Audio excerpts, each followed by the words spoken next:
Actually, you see how this comes, the snow which does not melt for and coolness of the ice, that is Spatika. Only in Himalayas, where the ice has not melted for ages, you get this Spatika. And even in they retain their, when you retrieve that body, you can take a DNA out of that body. So, Spatika keeps DNA alive for quite a long time.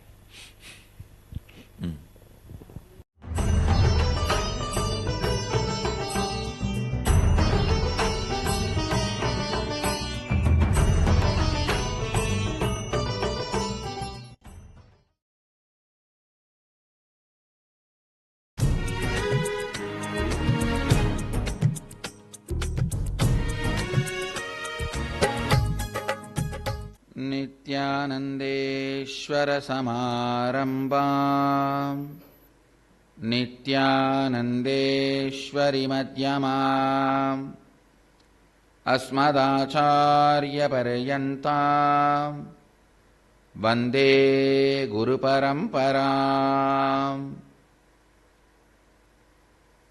I welcome you all with my love and respects.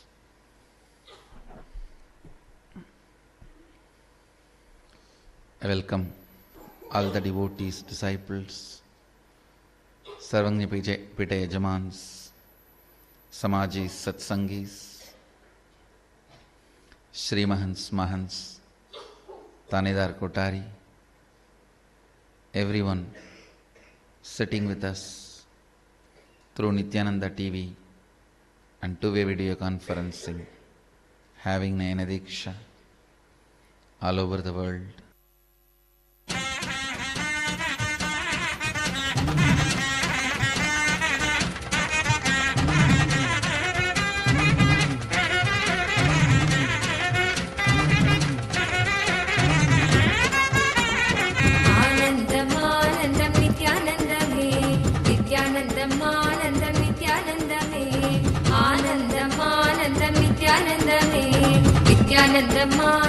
It's my privilege and honor. On behalf of the Nityananda Sangha, I would like to kindly welcome Agora Peethadishwar, Atmaram Maharaj Ji from Kinaram Mat, Hariharpur.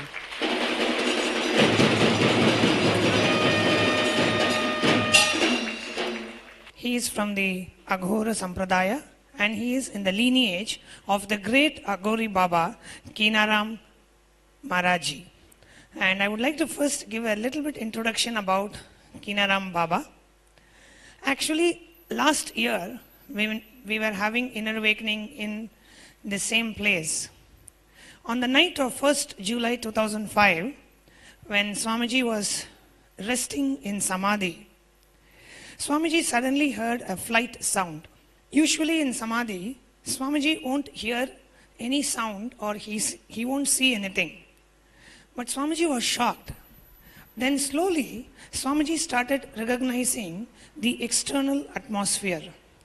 He thought, we are nowhere near an airport. And even if there is an airport, when I fall into Samadhi, I never hear any sound of flight moving and all that. How come? When Swamiji was wondering like this, he suddenly saw Kinaram Babaji was flying in his cot. Nityanandam, जब पिछली बार स्वामी जी का कार्यक्रम यहाँ चल रहा था, जब स्वामी जी यहाँ पे बनारस में थे, तो जब स्वामी जी समाधि अवस्था में रहे, उस समय में स्वामी जी को एक शब्द सुनाई दिया, जैसे फ्लाइट मतलब एयरबस का जो है साउंड सुनाई दिया. स्वामी जी ने कहा कि यहाँ पे कोई तो एयरपोर्ट तो है नहीं, तो ये साउंड आया कहाँ से. तो जब वो देखे खोल करके, तो किनारम बाबा जो है वो अपने जो कट है ना, चारपाई, उस पे बैठ करके उड़ रहे हैं. Kinaram Baba is a great Aghori who used to fly just by touching his cot. Wherever he wants to go, he will just touch that cot. He used to sit on a wooden cot, and that cot is still there in his ashram in Varanasi. He is not using his body anymore. his body is in Jiva Samadhi, but he doesn't need that body and all that. Like helicopter, that cot used to go along with him. When Swamiji saw him, he asked, "Where are you going?" Kinaram Baba replied, "No, I came to give darshan. This time I will express through you."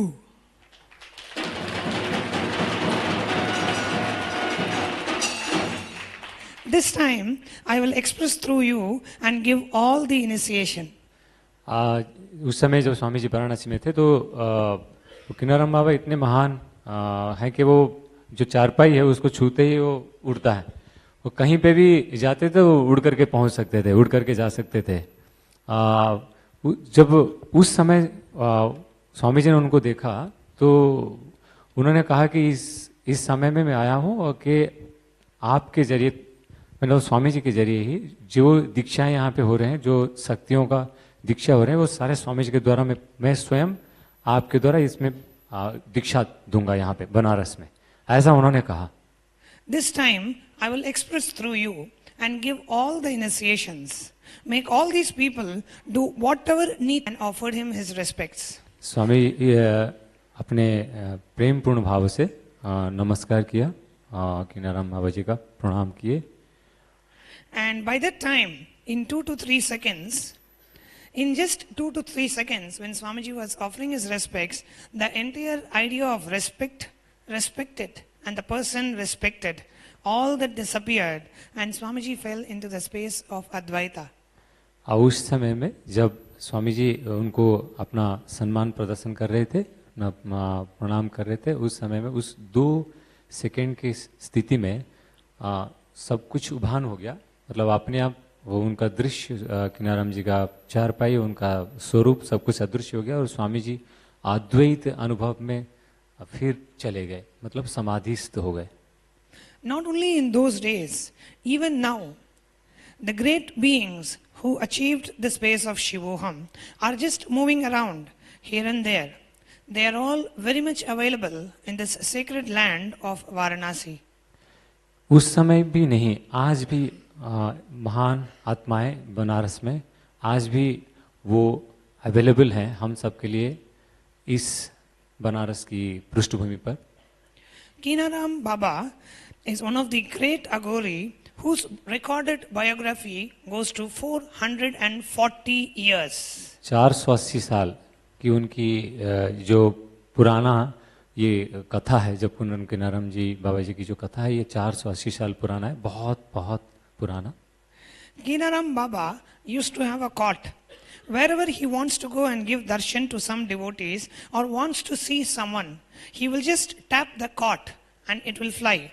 It will fly wherever he wants to go.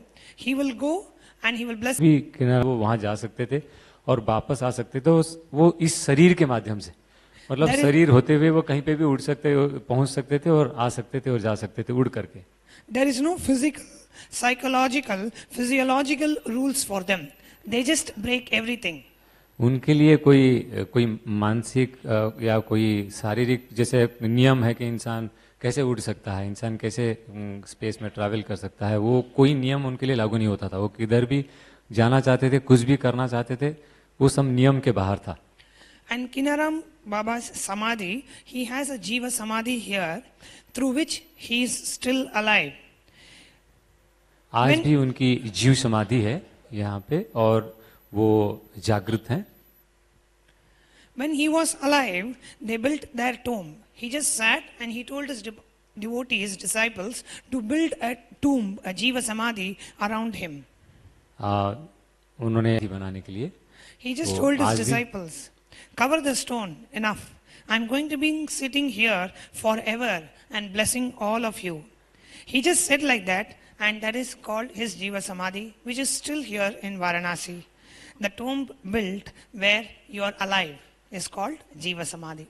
जहाँ जीव समाधि का मतलब है जहाँ कभी भी वो कभी भी शरीर त्यागे नहीं और कभी भी उनका जो है हमेशा उनका प्राण अभी भी मौजूद है और अनंत अनंत काल के लिए रहेगा, वह जहाँ पर किनाराम मठ में आपको दिखने को मिलेगा। In the same sampradaya, the disciple of Kinaram Babaji, Aghora Peetadeshwar Atmaram Maharaji is here with us today, sharing the stage with Swamiji, and it's a great privilege and a blessing for all of us that Maharaji has come today to grace उसी all of संप्रदाय us. में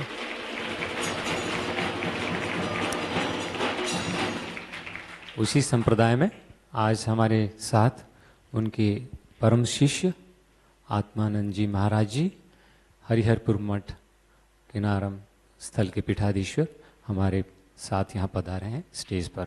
उन सबका जोर शोर से स्वागत करें ताली बजा करके। We now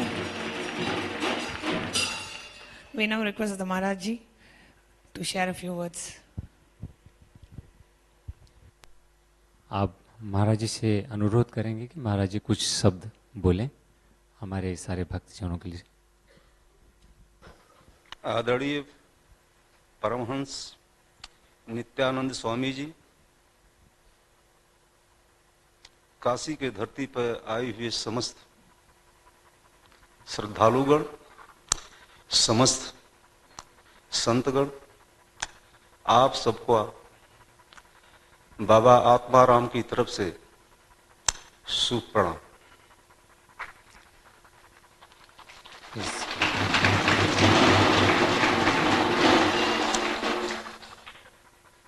काशी की धरती, बाबा विश्वनाथ की धरती पर आप सभी लोगों का आना कितना आनंदित लग रहा है इस बरसात के मौसम में। Maharaj is feeling so great that in this rainy season and all of you are here and he is welcoming on behalf of the mutt, all of you present here. मोक्षदानी माँ गंगा के पवित्र पावन भूमि पर आप सभी लोगों का हार्दिक अभिनंदन। आप लोग धर्म के माध्यम से स्वामी जी के नेतृत्व में यहाँ पधारे हुए हैं। स्वामी जी बहुत महान काम कर रहे हैं, पूरे विश्व में इनकी चर्चाएं चल रही हैं। Swamiji is doing extraordinary work for the religion, for Sanatana Dharma. All across the world, his work on the Dharma is going on. ये हमारे धर्मगुरु हैं जो हमको सही दिशा निर्देश दे रहे हैं समय समय पर। भगवान का भी अवतरण हुआ है और जब भी महान आत्माएं आती हैं तो सामाजिक परिवर्तन लाती हैं, सामाजिक कुरीतियों को मिटाती हैं, अच्छाइयों को देती हैं। Whenever divine soul comes, there is change happens in the society, and Swamiji is a divine soul. After which arrival, there have been changes happening in the society all around.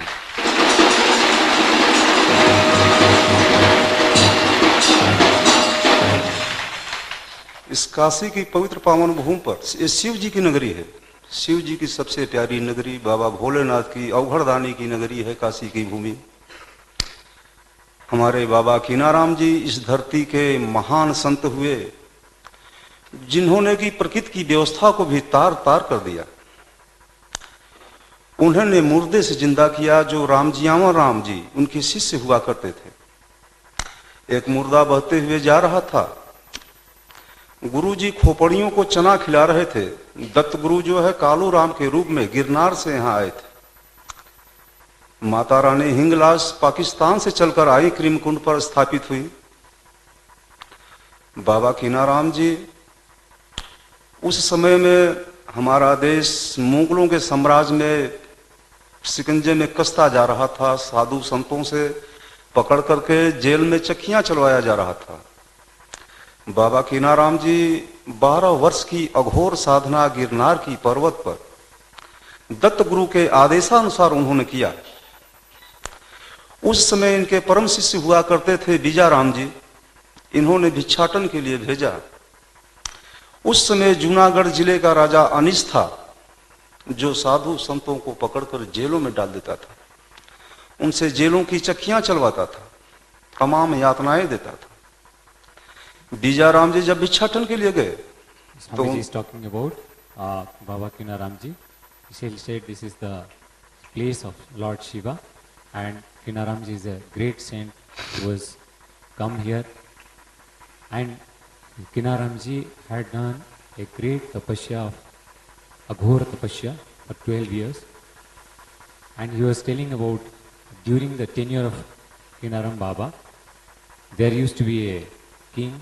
The dharma was in a very bad shape at that time, and the kings used to do the rule, very strong and rude ruling at that time. Bijaram को पकड़ करके अनीस के सैनिकों ने उन्हें jail में डाल दिया।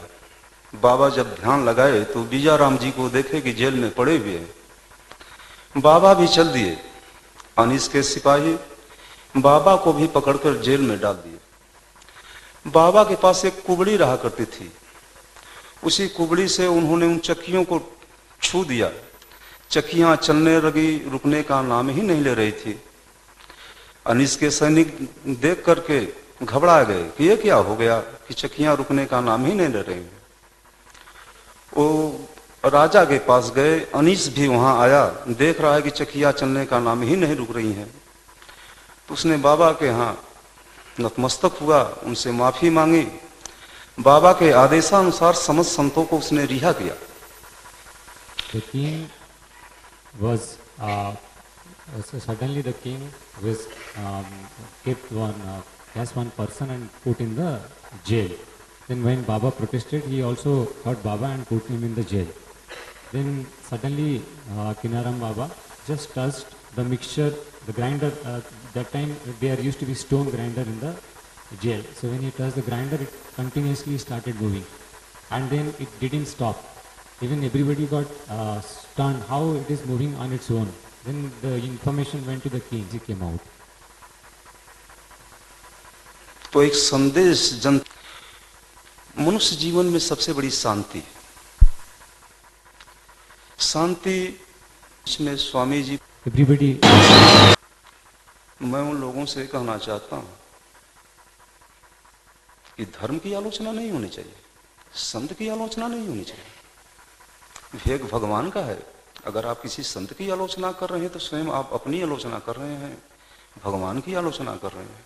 He wants to tell to the people, some people who just criticized Swamiji, that when you are criticizing a master, you are criticizing God Himself.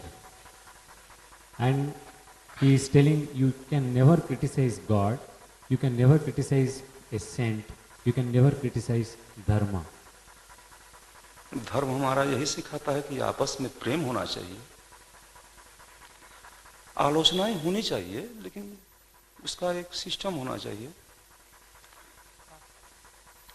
रही बात धर्म की, तो धर्म तो महान है। धर्म को बचाने के लिए स्वयं भगवान शंकराचार्य के रूप में आए। 24 अवतार हो चुका है भगवान का। जब जब आए तो समाज के लिए आए हैं भगवान। महान आत्माएं जो भी आती हैं उस समाज के लिए आती हैं। Whenever any great soul comes, like Shankaracharya, always came down to protect religion. And whenever a saint appears, is to spread and protect religion. संत भगवान का व्याख्यान रामचरितमानस में सबसे पहले तुलसीदास जी ने सब कुछ लिख दिया है। संत वंदनीय होता है, संत पूजनीय होता है। Tulsidas ji has mentioned in his scriptures that the saints is to be worshipped. संत अपने जीवन की सारी खुशियों को न्यौछावर करके समाज के लिए सब कुछ समर्पित करता है। संत सहे दुख पर हित लागे। Saint sacrifices everything, gives everything to the society. So he is to be most respected. Swami ji देश विदेश में हर जगह धर्म का प्रचार प्रसार कर रहे हैं। कितना महान काम है। जरा सोचिए आप लोग कि जो व्यक्ति अपने जीवन का सारा समय परमार्थ के लिए कर रहा हो, धर्म के लिए कर रहा हो, समाज के लिए कर रहा हो, वो कितना ही वंदनीय है। The person who does everything for others' benefit, he is to be worshipped only. आज पूरा विश्व शांति की कल्पना करता है, शांति की तरफ देख रहा है, लेकिन कुछ तत्व ऐसे हैं जो समाज में अशांति फैलाते हैं, विघटनकारी व्यवस्था करते हैं। Today the whole world is looking towards peace. Everyone is looking towards peace. But in such time, some elements, they wants to create ruckus in the society. भगवान उन्हें भी सद्बुद्धि दें, God, let God give them right knowledge, कि वो समाज के मुख्य धारा में आकर के कंधे से कंधा मिलाकर वो भी जो चले। they should come into the mainstream society and live with the mainstream society. सच कहूं तो आप लोगों को देखकर इतनी खुशी हो रही है, आप लोग तमाम देशों से आए हुए हैं। Truly speaking, seeing you, I am feeling so happy. You all have come from various countries. अतिथि देवो हो, आप हमारे भगवान के स्वरूप हैं। You are guest here and you are like God. You are the God because guest is God. मैं बाबा विश्वनाथ जी से, काशी कोतवाल भैरवनाथ जी से, मोक्षदायिनी माँ गंगा जी से यही प्रार्थना करता हूं कि आप लोगों को आजीवन सुख और शांति प्रदान करें। I pray to Lord Shiva, Kashi Vishwanatha. I pray to Ma Ganga Maya, and also I pray to Kal Bhairav that all of you get peace and bliss for your whole life.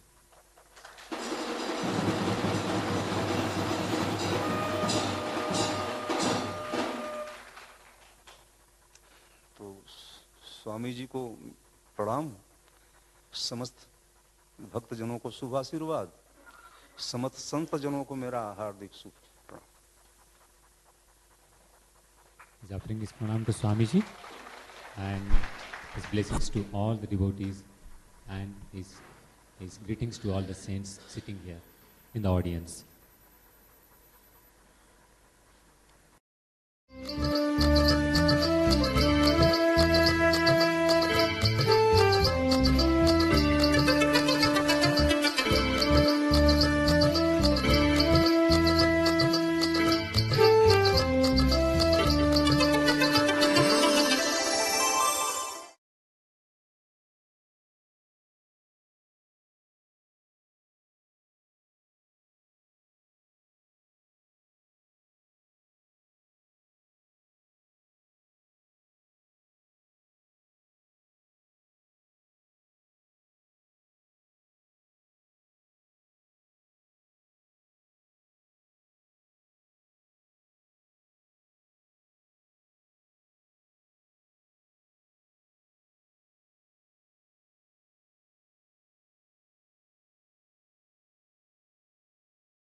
Nityanandeshwara Samarambam Nityaryaparyantam Vande Guru Parampara. Sri Mahants, Kotaris, Tanedars, Acharyas, Balasans, visitors, viewers, everyone sitting with us in Anandavana and all over the world through two-way video conferencing in Sadhana TV, Nityananda TV, and two-way video conferencing having Nayana Diksha. Cities sitting with us in two-way video conferencing. Ohio Adinam, Los Angeles Adinam, Kuala Lumpur Adinam, Vancouver, Seattle Adinam, Chennai Thiruvanmiyur, Guadalupe Rameshwaram, Oklahoma Adinam, San Jose Adinam, Mukta Seattle, Oman Adinam, Dubai Adinam, Hosur Adinam, Bangalore North, Grasse France, North San Antonio Texas, Houston Adinam, Singapore Adinam, Bidadi, London Southwest, Hyderabad Gupta Kashi, and I welcome all of you with my love and respects. Some more cities are joining like Mill Valley, Kulim, Malaysia. So many more cities are joining. I welcome all of you with my love and Seva. Mahadeva's love current of your life, like Vandi in Madurai did not have, Deva comes down as a coolie. It can be as simple as being a coolie immediately as Dakshinamurti. Old lady did not have a labor to do her job. Immediately Mahadeva comes down.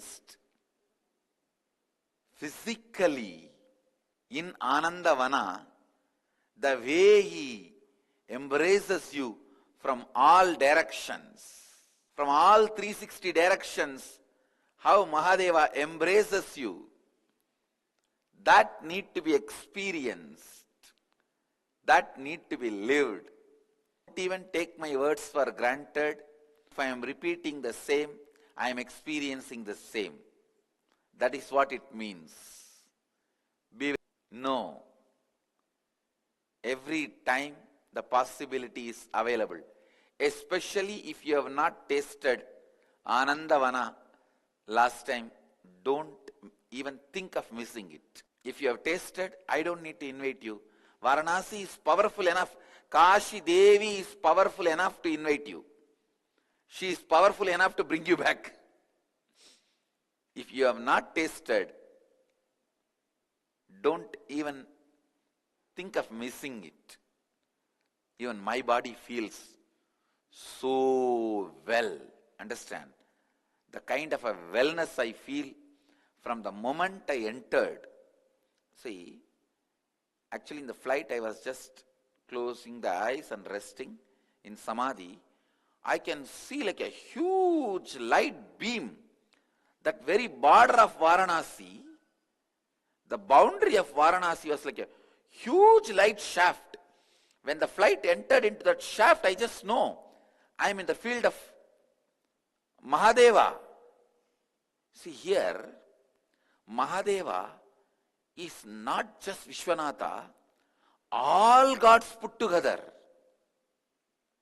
As I said, there is only one God is stupidity. That idea, there is only one God is stupidity. It is stupid theory. It is just autocratic, terroristic, radical mind's invention. That there is only one God.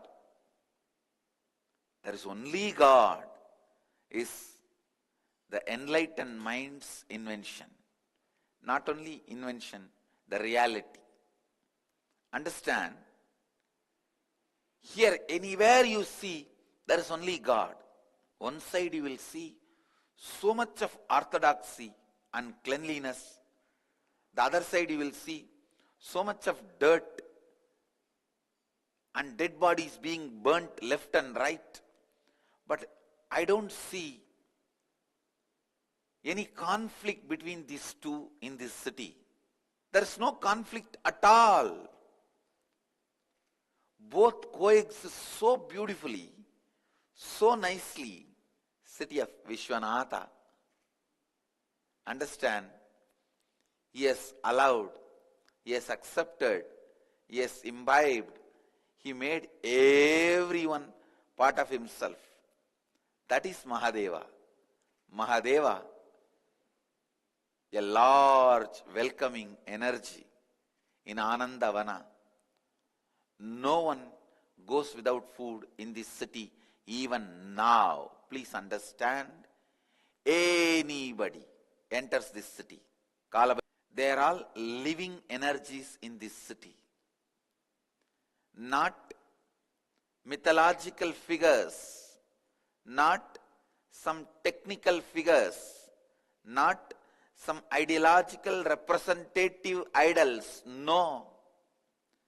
They are all living energies, much more living than the way you think you live. They are more intense than your very existence. So understand, life started here. Living started here. Life continues to happen here. This city is older than legends, older than the Puranas, older than the stories, older than everything that exists. I can say at least older twice than anything exists or you can imagine. The city Anandavana is older than Ganga itself. Even before Ganga came to planet Earth, landed on planet Earth, the Anandavana existed. Ganga came to have darshan of Anandavana, Kashi, Vishwanatha. Because the city flows naturally, it would have never come to Varanasi. Geographically defined direction. So understand, Seva, going and washing the feet of the devotee of Mahadeva, Kapil Maharshi. Actually, Ganga comes down to Kapil Maharshi's ashram to wash the ashes. She goes and washes the feet of Kapil Maharshi. Acne, breakouts, apply it all over your face. And let it dry for 15 to 20 minutes. Once it's completely dry, wash your face with lukewarm water, and here you go, you have a glowing skin. It draws the impurities from the skin and increases the blood circulation. God Himself in Vedic tradition. Anyhow, this city which celebrates Ganga, Vishwanatha, Annapurani, Kalabhairava, Dundi Ganesha, Kartikeya, and what not? Almost all the gods. This is city of gods. City of gods, and it is pouring bliss out. It is so much inside. It is pouring the bliss out, and especially this time, Mahadeva city and Shivoham process. I don't know what is going to happen. What is going to happen to this city and to all of you? I'm really wondering. Because first time I am holding Shivoham process in Shiva's place. See, I went and did Shivoham process in Varanasi for one day. Acne, breakouts, oily skin. Was awakened. See, there was a temple in Pondicherry thousands of years before, where our ashram is at present. The energizing Garbha, which is usually installed under the deity, it just got awakened, 8 of them. And here I don't know how many Garbhas are installed all around. At least I can comfortably say 200 in Varanasi. All this will be awakened. Shiva and his bhootas, ganas. And day starts with God, sunrise. I don't know what is going to happen. I don't know how many of you today observe. I got little but late I know for for the sure Dwajarohanam. It is supposed to be only good 6:40 will to 7. I told the son, don't Mahadeva's come out energy till I finish the is Dwajarohanam. auspicious. And today 40 minutes Most sunrise late. auspicious. See the Costless busy sunrise time today. auspiciousness. Shiva is just he. That's all. என்னை வச்சு ஒன்னும் comedy கிமெடி பண்ணல. He and so all I can என்னை say வச்சு is ஒன்னும் comedy it is கிமெடி going to be பண்ணல. at least the Shivoham என்னை process வச்சு in ஒன்னும் Varanasi comedy is going கிமெடி to be at பண்ணல. least 200 times more intense. என்னை வச்சு ஒன்னும் காமெடி more கிமெடி powerful. பண்ணல. Because when Pondicherry என்னை வச்சு Garbha got awakened, the Shivoham process was at least 8 times more powerful because the 8 Garbhas were awakened. Here, at least 200 Garbhas are going to be awakened with the Shivoham process, and this process will be at least 200 times more powerful. Understand, not 200%, 200 times more powerful. So literally each one of you are going to become Shiva Gana. Shiva Ganas radiating the Shiva Bodha, the joy of Shiva. I can go on and on and on. But the essence of what I am trying to say, pack your bags as early as possible. Just come and be here. And enjoy the Shivoham. That's all it means. That's all it means. Enjoy the love current of Mahadeva. Enjoy the Shivoham process. Enjoy the Shivoham experience. And my blessings, let you all radiate with integrity, authenticity, responsibility, enrichment. There are 5 stages in building a business. Advaita. First is the stage of struggle, where you're not clear about what is the right product, who's the right customer, what's the right price. The second stage is the stage of survival, where you are doing everything, but you're not able to generate income. Me is only sitting as me in you. This two only is talking to each other. Understand, I can only talk to me and give my understanding. I cannot talk to anybody else and give my understanding. So the me resides in this as me, is residing in all of that as me. So that me, through this me, talking to me. Yes, I'll answer your questions now. Swamiji, food side. Well, when you say that sometimes we ask you for something, and then when you try to give it to us, we are saying no. Which part of us is saying no? For anything you want, Go ahead. always one part of your Swami, one part yesterday of you does in not yesterday's want that in session, your one of the life. things that I realized I didn't want to deal with, so One part of you just to which get wants rid your of that, I active started life this. wants money. But I actually like working on the One project. part So of they you is like, always should I afraid and stop feeling- working on these? No. The fear. You should not Fear stop when working. money comes, You should I have to complete do so the many things and pains maintain it. from That's which the you are trying to insecurity. run away. And If you insecurity complete the without money pains, is much this more project easy will to handle than the be more insecurity with successful money. than what you think. Okay, so See, Threats. So if you all do that, it with that's your, the if you confusion. do a project by putting your time, okay, so why it will only be why don't you ever tell us like a what you said no? mathematics. Let's try again. If you I do don't it want to by putting know, your you're asking energy me, I should tell no. along You tell with us time, that it when you means try you need to have to energy. give it to us, Now all your we energy said is caught no in the to- incompletions and pains. We're not aware of that. Complete Okay, what I am saying. and put your energy Now, into it. You can make Then a you will clear see it will come out statement as within you, art whether I am piece. aware or not, this is If what you I put want. your life, If any part of it will me come says as no, please your don't own listen, extension. give this to me.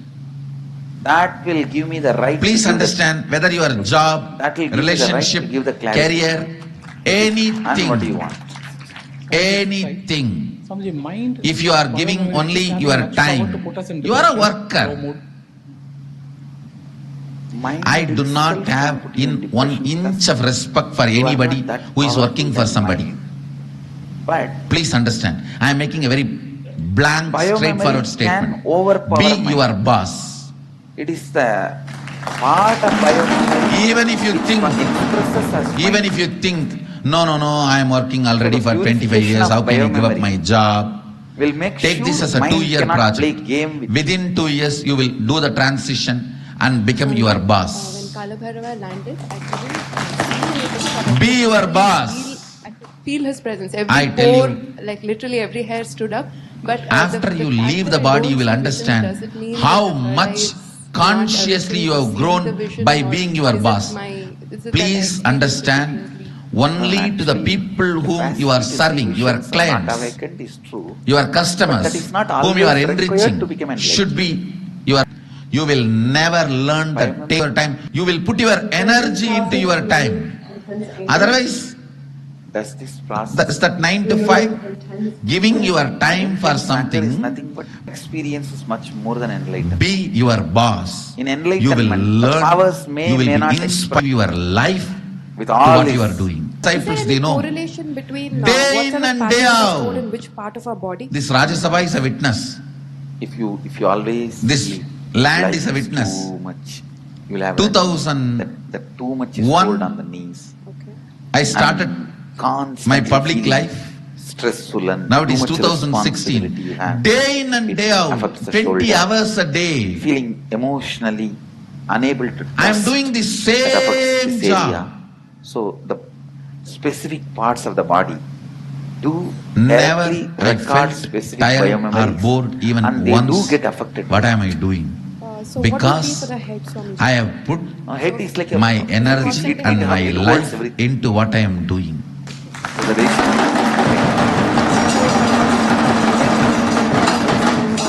the decision making is. I don't know how many thousands of times I explain unclutching and completion.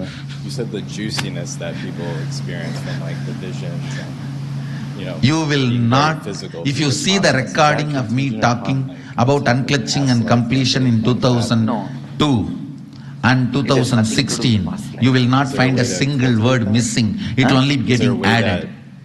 I don't really have that experience. Understand? If you are in a mechanism where you put your energy and life into your time, you will be fulfilled in your life. How many births? If you are putting your energy into your work to the level your seniors can handle you, they are okay. But if you are putting your life into your work where they feel threatened, it is not okay. That is why I am telling you. Take up this as a 2-year project in your life. If you are working for somebody, decide in next 2 years, I will become my boss. Where the self-doubt feeling is in the body. SDHD is all over the body. Welcome to Namma Bengaluru, bro. Oh, well, the process. I was sleeping, but I was sorry. My eyes were open. I was sleeping good. Okay, but I don't know. Somehow I was sleeping. That is the restful awareness. That's all. Could you elaborate more on what you said about the Shivoham process being, or what I heard you say about Shivoham process being more than enlightenment, and also in context? You see, in the enlightenment, you may not get powers. It is just getting annihilated. Your individual identity getting annihilated. There is no guarantee. Your biomemories will start radiating extraordinary powers. Understand? The enlightenment, the very goal idea is your thoughts about it. And you get into the conscious peace, leaving the thought. So it may be the same pond in which you take bath, but different steps. Is the gravy ready? Yeah. The enlightenment step really get into the pond. It's a water without any color. But the Shivoham steps get into the same pond. It's a water full of colors. It's a colorful water there. So when you come back, you will be so colorful. Could you help me understand what you're doing with respect to the states of consciousness or levels of samadhi? The states of consciousness, I am putting you in the Nirvikalpa Samadhi, but taking you in the direction. Even before you go or after you experience it, the roof in which you go, usually you come back in the same route only. So the route I am taking you is full of so many powers and experiences and a colorful, life-based route. So when you go and come back in the same route, while you are going and experiencing, when you are coming and settling down, in all these 3 times, you will be radiating the colorfulness, the joy with multiple powers and ability to manipulate your reality. When you keep commanding our Kundalini to be awakened, somehow in my body, personally, I feel normal, just as everything, and I'm just wondering if I'm not only benefiting, but if my Kundalinis are being awakened. Don't worry about that. Whether your body, what you feel normal, all about that, don't worry. You will see it's happening. Thank you. And it will really, really make you put your energy and your life into what you are doing. Not only you will have success, you will have completion. See, you will have fulfillment. I tell you, when I radiate that higher consciousness, deep self-doubt only makes you work for others. Either you spend your life to fulfill your dreams, or somebody will hire you to fulfill theirs. And when you are fulfilling somebody else's dream, you will become naturally cunning to separate your energy and your time. That is why the 9 to 5 is only time for you, not life. Your day-to-day life, without others feeling how many of you feel alien. The 9 to 5 is only time for you, not life? But you yourself will not be connecting with you know as now. You usually connect with it. See the minimum identity. That is the worst crime you are doing against yourself. You are an alien. Only will be do left not in you. separate. I can't do help not but notice be in a the lot of people structure. are falling Do asleep, not be in a including myself. mechanism What is the body where going through for it to shut down like your a wave shape life to just and energy is separated whenever from your time. People come and tell me, time is money, Swamiji. Fool, time is life. There is an automatic What are you talking? shutdown system. When it feels too much, The lie you have been taught by the bosses is time is before money. somebody No, is entering you, time is life. Don't be under That anybody. is why even if you stand in the waterfalls, I tell you, the water first few tries to months it enter may be a because struggle. pressure naturally tries That to is why I enter am into every saying pore of take your 2 body. years as a transition period. You feel like Means falling asleep. do some startup Immediately after the bath, and you stabilize feel like it. falling asleep. And It's like a put, conscious see, waterfall. when something is yours, you will put actually your time, energy, life into it. Then slowly you will get the confidence. The self-doubt will melt down. Yes, I can sit on this throne because the throne is built by me. It's mine. I can sit on it. Your energy, life and time will become one in that. Then naturally you can Same move enlightenment. from In Shivoham, you get working powers. from somebody to being for yourself. Different powers will be awakened in I you. tell you, Your brain will in the become more modern sharp, day, your decision making will become more working powerful. for You'll somebody be able to see the future. is Third the eye worst awakening. crime Like this, you will do different to powers yourself. also starts getting awakened in your system. Do not do that Shiva, crime. Do not abuse enlightenment yourself with by all working the for somebody. auspicious qualities. Take this See, Satchidananda as with a project Ananta Kalyana Gunas and make it is Shiva. maybe in 1 year or 2 years. Satchidanandam is You the will feel enlightenment. blessed that you lived your life. Awareness, bliss, And I tell you, in the modern day, there are millions, billions of opportunities. Awareness and bliss and all the powers. Do what you like. Expressing. Complete and free all your energies from your incompletion and put your energy into your time. Process. All the powers Naturally, your life will flow towards it.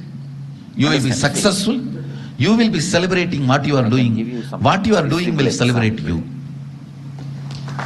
You just celebrating your art, I'm not disrespecting. is But if success. you see the powers If your around art the celebrates radiated, you, he is also that is enlightened. completion. Powers around the radiated is totally different. Understand? Ramana Maharshi radiated only that silence and bliss. But in Paramahansa you see so many powers manifesting. Like the Shivoham process, when you travel in this path, you manifest tons and tons of powers. So we did the Homa yesterday, and you mentioned that it was a prerequisite for this process. We have another puja in 2 days, the Maheshwar puja. See, I said it will be great to have mother's permission to enter into Shivoham process because she holds the key for home. It's only always with her blessing. देश के सबसे पहले और लोकप्रिय channel जी TV हमारा परिवार को उनके और दर्शकों के बीच की कड़ी बनने का निमंत्रण देने आ रहे हैं। But will it have any effect on the person who? जी हमारा परिवार की तरफ से आपको भी नमस्कार। तो क्या आप तैयार हैं ये जिम्मेदारी उठाने के लिए? पूरी निष्ठा और समर्पण के साथ। थैंक यू हमारा परिवार। हमारा परिवार आ रहा है आपके घर आपसे मिलने। केवल जी टीवी के माध्यम से। That is the way it directly affects you. Please understand. For example, somebody's father, he left. Micromanaging. Now he will be already in another body. Your inner space is enlightenment. But micromanaging your outer space you have is success. Both will happen to you. If you are in a mechanism where in his new your time and energy is not separated, I tell you, even the people who hire you, part of him is completed. If you put too much of energy and life into what you are doing, which they are not able to comprehend, they will feel threatened. So Maheshwara Puja does more. Your great work, your boss will feel threatened. I can say that because that is the whole setup of hiring and firing mechanism. All, not only Maheshwara Puja, Shraddha, everything. Hiring and firing mechanism. I tell you, when Kalbhairava lands, he just take up this one truth in your life and wakes up everyone. I am 100% guarantee, 100% sure you will only appreciate me for giving you this advice. Never you will blame me. I have seen he is not at all sophisticated. In thousands and thousands of lives. But delivers. When people merge their energy, life into their time. Is not sophisticated. See, when you are doing something on your own, when you are your boss, you are forced by yourself to merge your energy, life and time. What do you want? Nothing. But when you are working for somebody, you are not forced. You just look and say, And you cunningly develop such logical reasons to convince your boss. You know how to manage him. And people do PhD, how to draw salary without working. Pull that tumor out. I have seen. Tell you, I am going to do surgery. I have seen. Get ready. How to manage your job. Continue to get bonus, salary and never doing any work. The best dimension of Mahadeva is Kalabhairava. I tell you. In that way, you are not just cheating your boss. Your life becomes peace. The energy is separated from time. Nothing like him. Energy is separated from life. Then you feel your life is just love, or healing, or giving spiritual experiences, or enlightenment. Poor are those who feel 9 to 5 is only their time, not life. I will not classify poverty based on the zeros they have in their bank. Poor are those who feel 9 to 5 is their time, not life. 24 hours should be your life.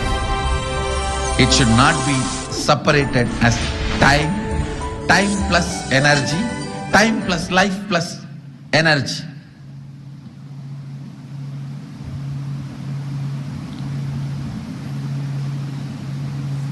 So how many of you understand what I am sharing now? So how many of you feel really You are going to take this up very seriously for next 2 years project. In next 2 years, I'll be my boss. Whoever feels, raise your hand. Come on. My blessings. You will all be successful. You will all be successful. Blessings.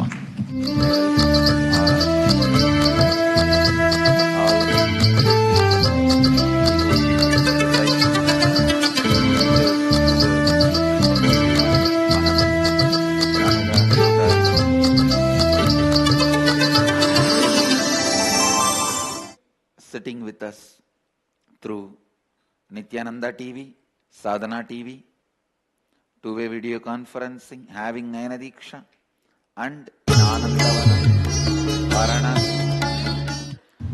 Nityanandeshwara Samarambha, having Nayana Diksha, Nityanandeshwari Madhyama,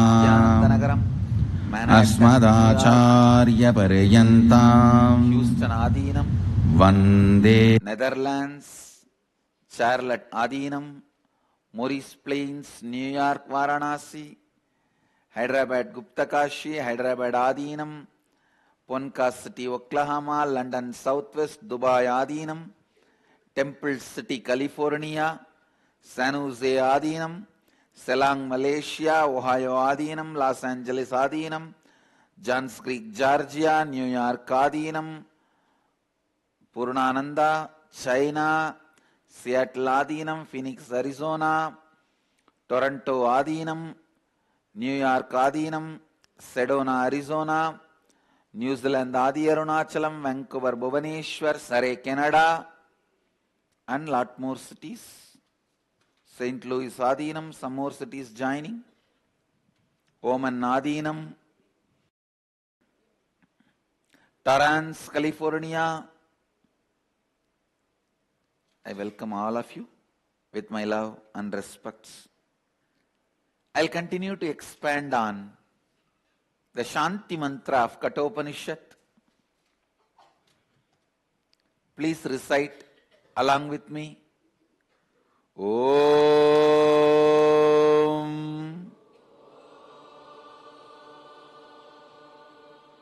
Sahana Bhavatu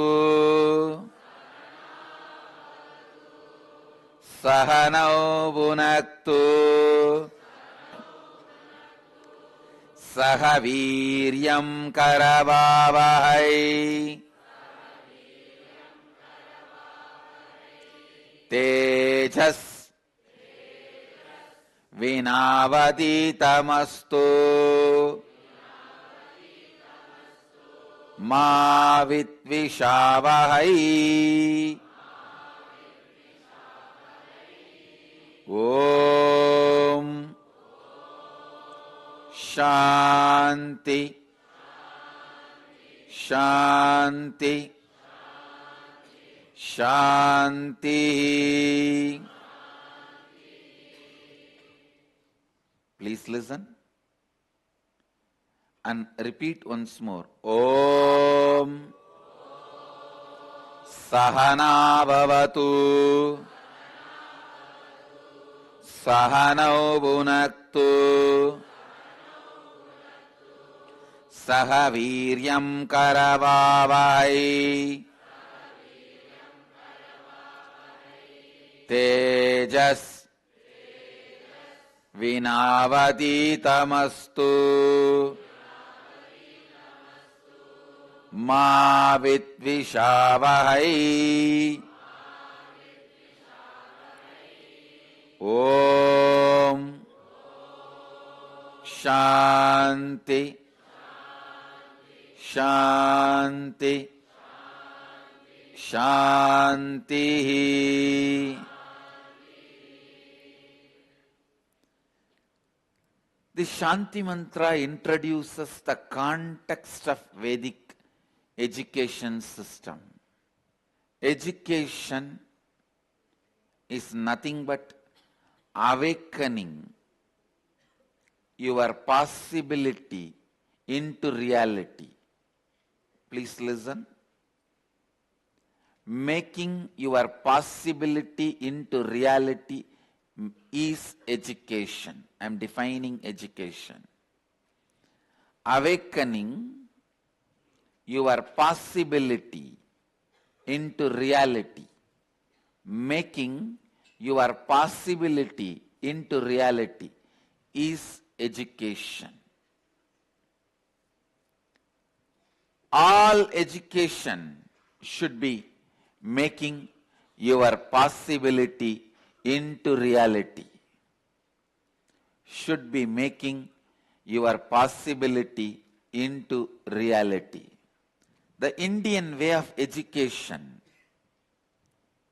is not non-involvement narrative style,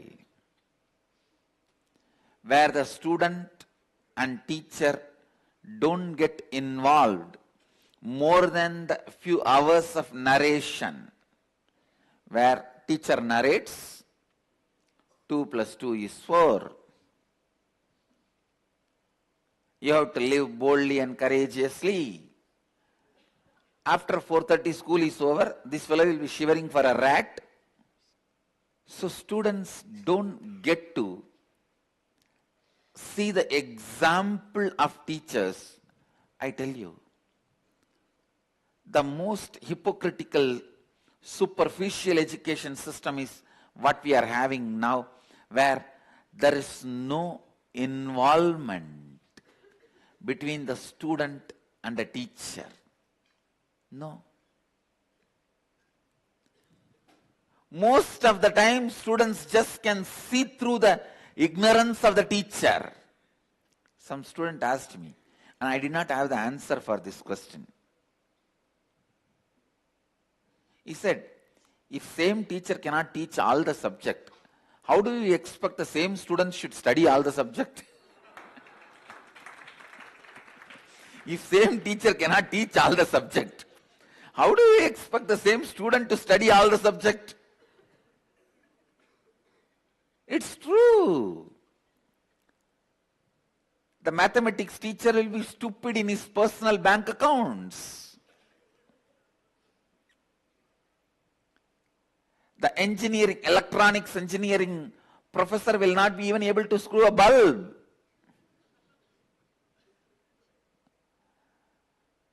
The great civil engineering teacher cannot build even a one hut. No, people see through. People see, students see through the ignorance of the teachers. I tell you, the most superficial education method is what we are practicing in the modern day, non-involving narrative method, where teacher comes and narrates some stupid theories which he has not digested or applied, limited to only some things of outer world, and leaves the students, they stay separately. I tell you, this non-involvement narrative method is responsible for students developing so many phobias, psychological disorders, problems, and a deep insecurity about life. I am telling you. Because teachers also did not have the maturity to be with the students 24 hours to demonstrate what they are teaching. They will not be able to be hero 24 hours in front of the students because they don't have that kind of a stamina and energy, intelligence. This non-involvement narrative method was invented. The original Indian education system was living under the same roof. Living under the same roof. Vasishta cannot take morning 6 to evening 4 class about the archery. When the elephant or a demon attacks his hermit, he can go and hide himself in a hut. No. In the midnight, if a demon or a wild animal attacks, he will be the first one. standing with a bow and arrow. That gives courage to Rama and all the other students studying under him. Understand? That is why whenever a student teacher live together, the knowledge taught, the education happens, becomes life science. It becomes life science because when they stay together, they know the practical problems of life, and the teacher will be given a pressure to find solution for practical problems of life. Teacher cannot say, I don't know about this in front of students. That is why in Indian education system, a Gurukul was providing almost everything needed for life. The basic Ayurveda knowledge, basic archery to protect yourself, a basic business to run the business or administer, a basic critical thinking and decision making, and basic truths required about enlightenment and life. So everything, the basic level is provided in the Gurukul. If somebody wants to master, specialize some subject, they can do it. I am very serious. I wanted to revive the Indian education system, the Vedic education system. I'll be able to do. Non-involving narrative style is stupidity.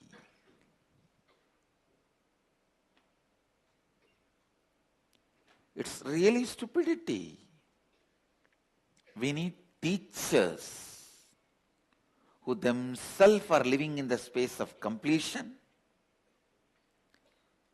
and 24 hours kids should see them living in the space of completion. Please understand, we need teachers. That's what actually I am doing now. I am on the job of producing more and more parent teachers who themselves live in the space of completion, where the kids see the parents, teachers living in the space of completion, living enlightenment. So the kids are constantly supported, encouraged, made to experientially open up their possibilities. Understand? Just last year I declared in our Gurukul, all the kids age of 10 will start writing 10th examination. Now I am seeing more than 40% kids are doing. It is just 1 year effort. 1 year effort. And many kids have joined the Gurukul very late. I have developed now new vision for the Gurukul, where the parents themselves will be teachers, participating in the Gurukul activity, living in the Gurukul, where they will be encouraged to experience the science of completion and real education. Listen to this commandment. Uneducated are those who are educated only in schools.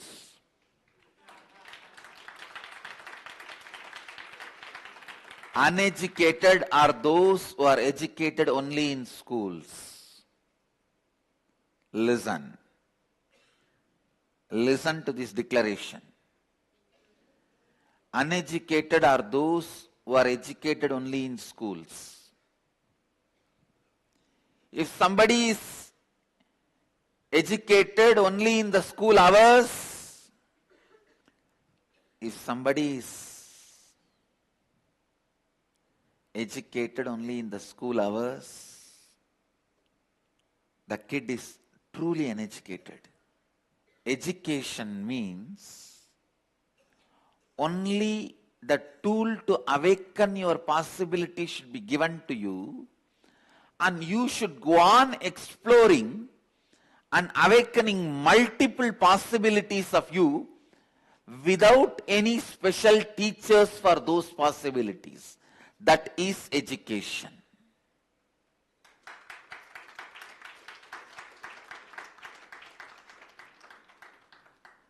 I teach my Gurukul kids any one instrument properly, either Tirukkailaya Vadyam or something. Then once the tool of tuning yourself into sound is given to you, then we provide all the music instruments and they start playing, picking up. Same way, the Mallakamba yoga, the yoga on the pillar, which is considered as Hanuman.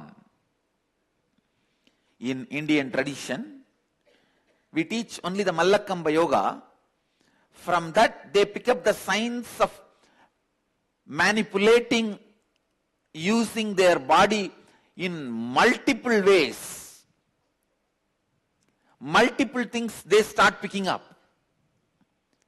Just one tool, when it is given, using it and awakening all your different possibilities. Same way, I only taught the science of completion.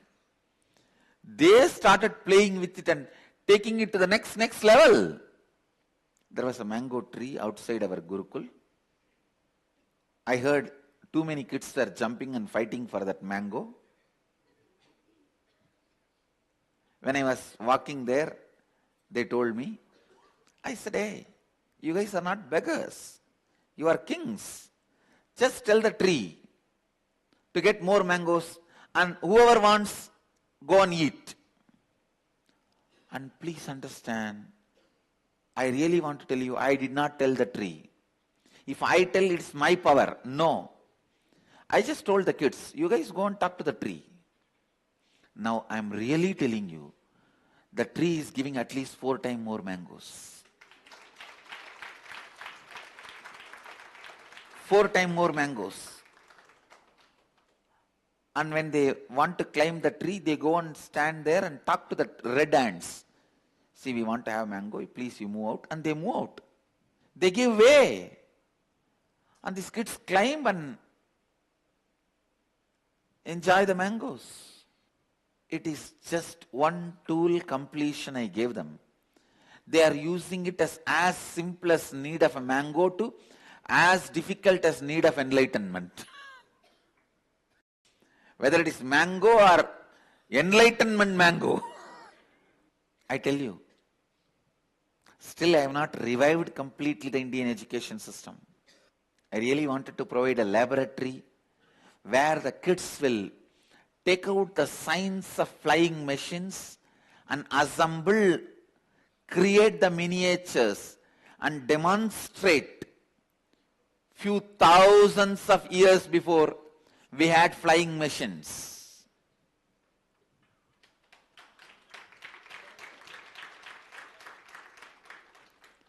Few thousands of years before we had batteries. Just with Ayurvedic herbs, Agastya created batteries. We have all these references, all this knowledge. I wanted a laboratory and I'll do it. I'll do it.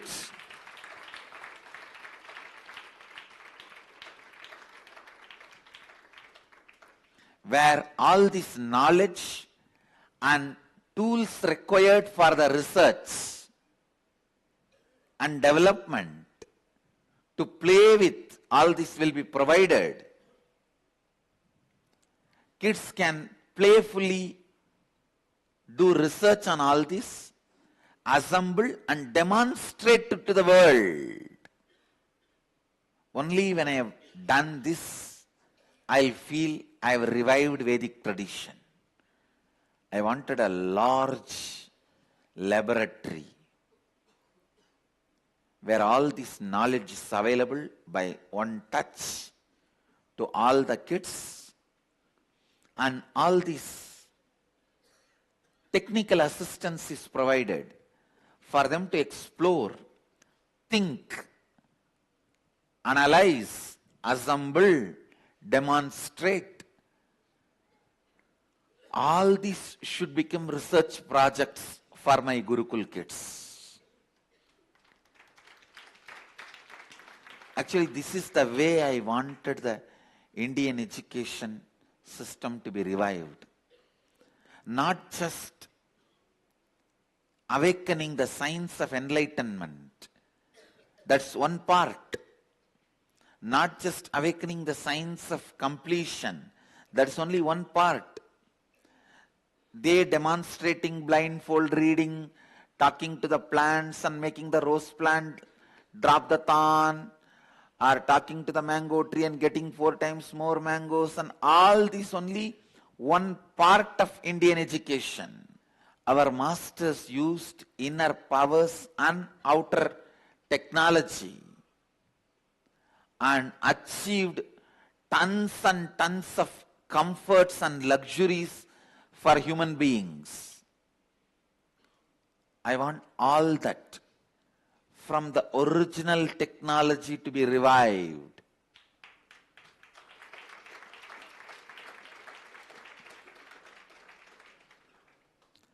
I want our kids to learn how to use the sound to send the astra, arrows, like Nagastra, Agniastra, Varunastra.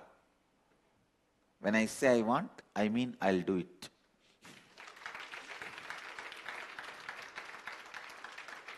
No, I wanted the whole Indian education system to be revived because it has some of the unique things. Understand, the real education is done from biomemory to biomemory, not from muscle memory to muscle memory. No. Real education is done from the basic beliefs of the teacher to the basic beliefs of the student, not from the actions and words of the teacher to the actions and words of the student. That is too superficial. That is too superficial. From words and actions of teacher to the words and actions of the student, easily teacher can cheat the student. Most of the teachers are cheaters. It is not coincident, the sounds are very close and matching. Because just from words and action to words and action, you can easily manipulate. That is not real education. It's from biomemory to biomemory. Biomemory to biomemory. See, actually, only this understanding solves our thousands of questions. How did Arjuna stayed with Drona not more than 10 years, could catch everything Drona gathered, spending his whole life? Understand? By 18, the Rama's coronation was organized. Only by 7, he was sent to Gurukul. So between 7 to 18, 11 years. How did Rama master everything Vasishtha had? Arjuna. Even Arjuna was not in Gurukul more than 10 years.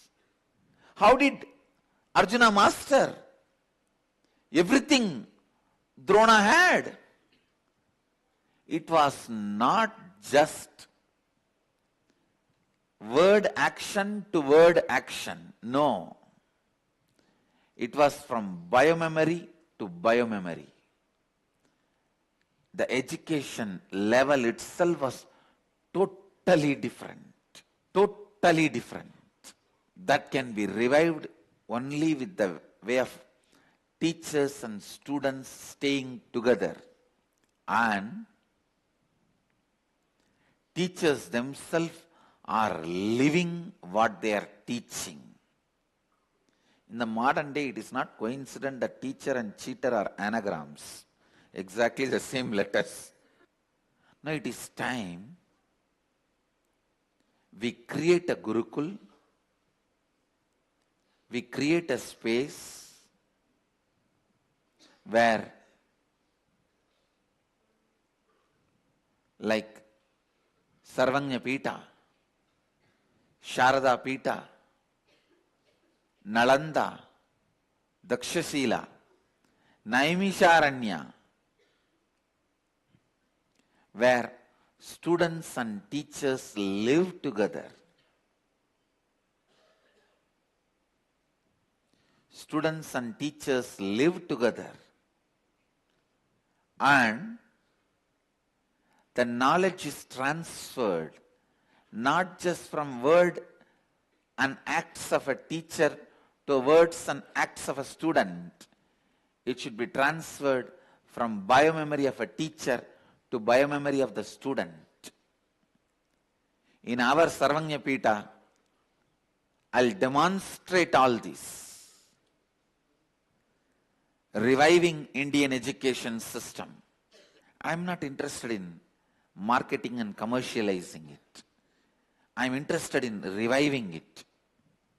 Let any big school chains take this knowledge and market it or commercialize it. But I am going to revive it and demonstrate it.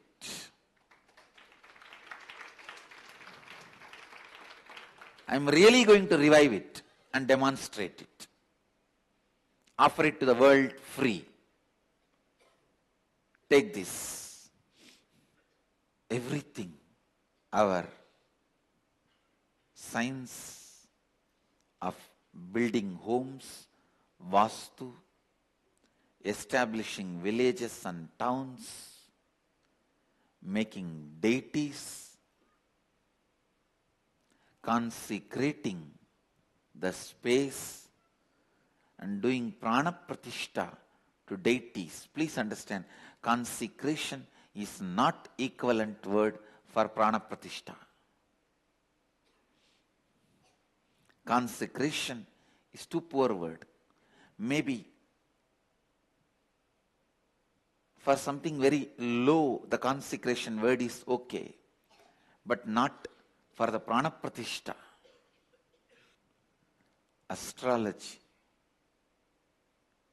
Vastu, all the Ubangas of Vedas, Jyotisha, Ayurveda,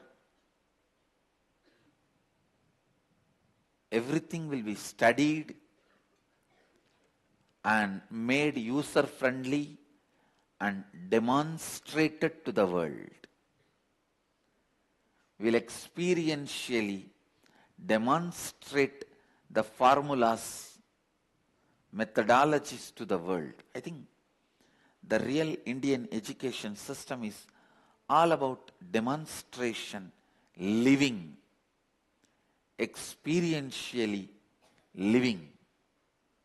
Breathing life into matter is prana pratishta. It can never be reduced to a small word, consecration. No. Breathing life into matter.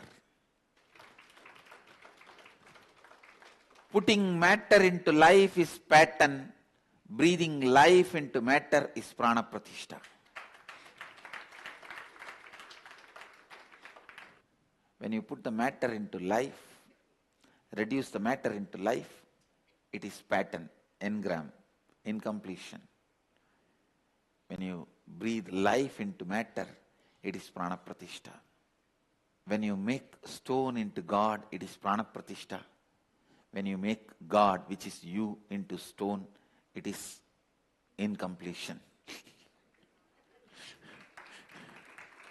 When you turn God, which is you, into stone, it is incompletion. When you turn a stone into God, it is prana pratishta. The great Indian way of educating should be revived. Only then the Shanti Mantra will become reality for all of us. I'll read out the meaning of the Shanti Mantra. Translation. Om, may we both, the Guru and disciples, together be protected. May we both be nourished and enriched. May we both bring our hands together and work with great strength, energy and enthusiasm from the space of powerfulness. May our study and learning together illumine us both with the sharp, absolute light of higher intelligence. So be it. May we both not have enmity or incompletion with each other. That is Ma Vit Vishavahai. May we both not have enmity or incompletion with each other. Now this shows the kind of a space student was given by the teacher. Means once the education is done, his teacher is not going to retain anything with him. He is going to give everything to the student. So he is requesting now itself, don't turn your arrows towards me because I am going to teach you everything. I am not going to keep anything in reserve for me. India has seen some of the greatest teachers. Greatest teachers. Amazing teachers who demonstrated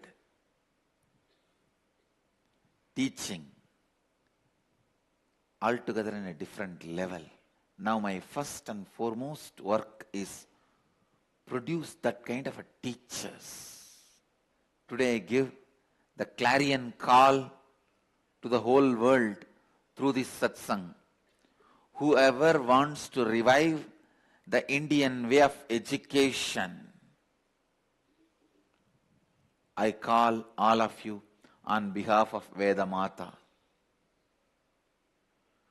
Come, my Gurukul is open for you to get trained as teachers and teach the thousands and thousands of students who are going to come there.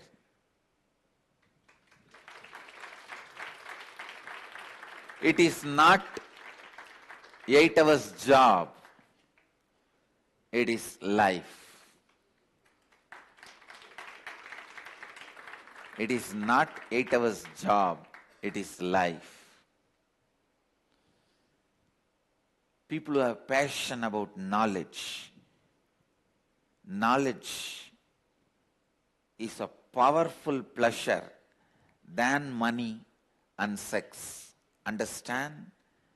Very few. Blessed are those few who understand knowledge is a more powerful pleasure than any physical pleasure or money. It's higher power and higher pleasure than money or sex. Blessed are those who understand that. Blessed are those who understand that. And I have decided to take the responsibility, and I am committed to making this Sarvajnapeetha, our Gurukul, teachers alone will be at least 1,000. That is my vision, at least 50,000 residential students and 10,000 floating students. floating population students. We will do it. We will do it. It's possible. That's the only way we will revive all the different branches of Vedic knowledge and Vedic tradition. All the different branches of Vedic tradition can be revived only in this way.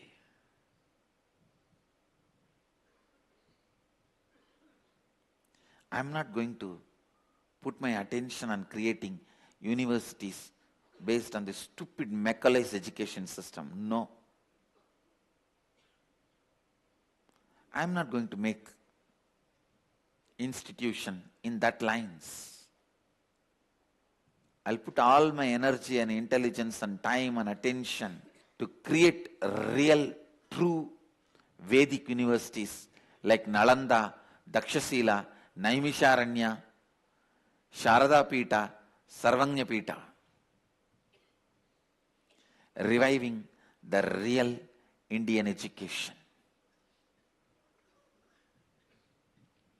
Reviving the real Indian education. Actually, I have to introduce Indian education to all of you. Much more. Much more. Only if I introduce Indian education system, you can understand the Shanti Mantra. Only if you understand the Shanti Mantra and understand the context of Kathopanishad, we can even enter into Kathopanishad, where a student is demanding the teacher. Understand? Because I am possessed with authenticity, I have a right to have your knowledge. Teach me. To whom? To death. The most frightening, terrorizing figure in the world. He says, I don't care who you are. I am a student, so you have to be a teacher. See the authority of the authenticity. I am a student, so you have to be a teacher. It's literally forcing Yamadharma to be a teacher. And Nachiketa is successful. I trust my authenticity, my ability, my inspiration, my shraddha of being a student. So I demand and command you be my teacher. That's the language with which Nachiketa is demanding, and Yamadharma is doing it. You will understand this only if you understand the context of Indian education. The context of Indian education. Only then you will get it. I'll continue to expand on Kathopanishad, introducing Indian education system and the Shanti Mantra, which sets the context for Indian education system. See, again and again here the teacher is talking, let both of us be illumined. It does not mean teacher doesn't know or teacher is not already illumined. No, illumination is not final. It's ultimate. Teacher has become enlightened. Enlightenment is ultimate but not final. It goes on expanding. When you open up your enlightenment with a disciple and try to transmit, it gets more polished, more bright, more sharp. How? I'll explain in further satsangs. I bless you all. Let you all radiate with integrity, authenticity, responsibility, enriching, causing, living Advaita, the eternal bliss, Nityananda. Thank you. Be blissful. Nityananda Dhyanapeetham, Nityananda Nagar, off Mysore Road, Bidadi, Bengaluru. Phone 08027279999. www.nityananda.org, www.youtube.com/lifeblissfoundation.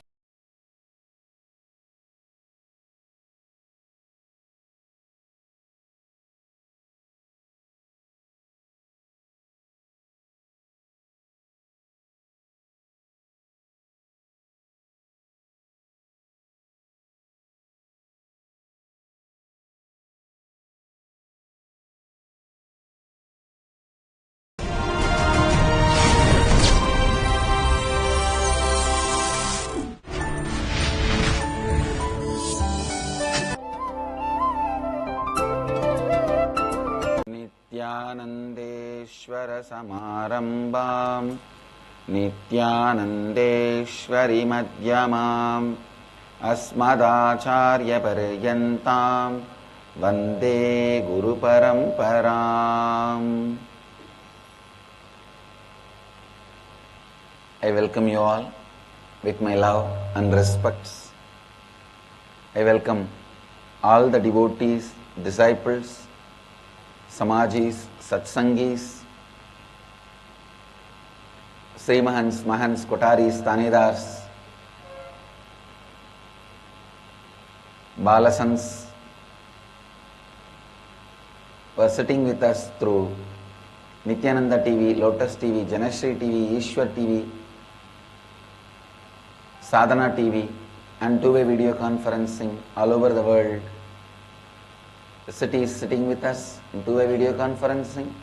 Kuala Lumpur, Parani, Nityananda University, Los Angeles, Oklahoma, Somanatham, Ohio, Prayag, Toronto, Kailasam, Nityananda Nagaramu, Hyderabad, Simi Valley, California, Washington DC, Sripuram, Seattle, Chidambaram, San Jose, Madurai, Charlotte, Srisailam, Phoenix, Kanchipuram, Tiruvannur, Chennai, Nityananda University, Paris, St. Louis, Festus, Varanasi, New York, Varanasi, Dakota Dunes, Guadalupe, Jorpati, Nepal, Bogota, Colombia, Hyderabad, Gupta Kashi, San Antonio, Texas, New Zealand, Adi Arunachalam, Houston, Kalahasti, High Point, North Carolina, Bangalore, North, Austin, London, Kashi, Port Washington, New York, Winston-Salem, North Carolina, Abu Dhabi,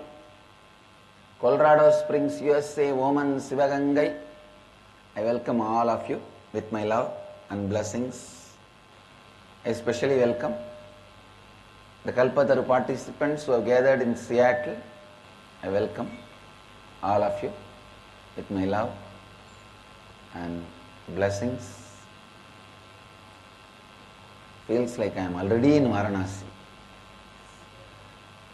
The impact of kshetras and tirthas on the spiritual growth is something extraordinary.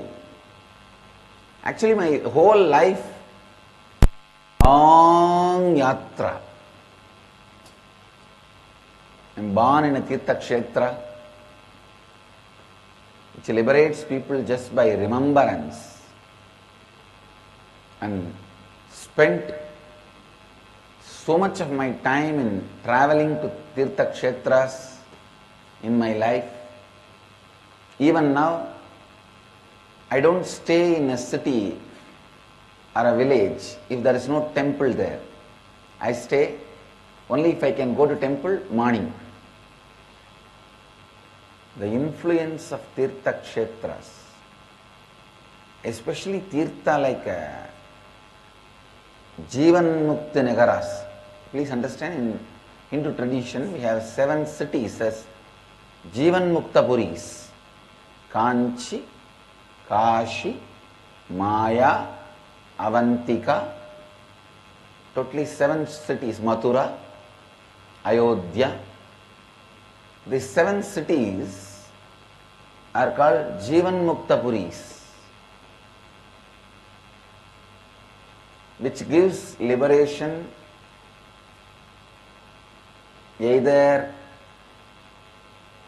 when you visit or by leaving the body there or by living there. There are some like Arunachala, just by remembering. Apart from all this, the Kashi has a very fascinating influence over people. It is really, really fascinating. Not because we are doing now our inner awakening. Even by very essence, the moment I remember Kashi, if I plan to go to Kashi, few days before itself, already I am in Varanasi. I am in Kashi. I wanted to define yatra. Yatra is traveling to a place which puts you in a highest space. Going to a place which gets you back to the space. Going to a place which gets you back to a space. Going to a place which gets you back to your own space. Space stands for spiritual energy, certain ideology. All our temples and ashrams are the modern day kshetras. All our temples and ashrams are the modern day kshetras. Please listen. All our temples and ashrams are the modern day kshetras. And this concept of yatra is unique to Hinduism. Please understand. Tens of thousands of years before any religion invented any yatra or any pilgrimage, we were doing pilgrimage, we were doing yatra. It is through yatra that India was kept united. Please understand. The priests from the Karnataka are doing puja in Kedarnath.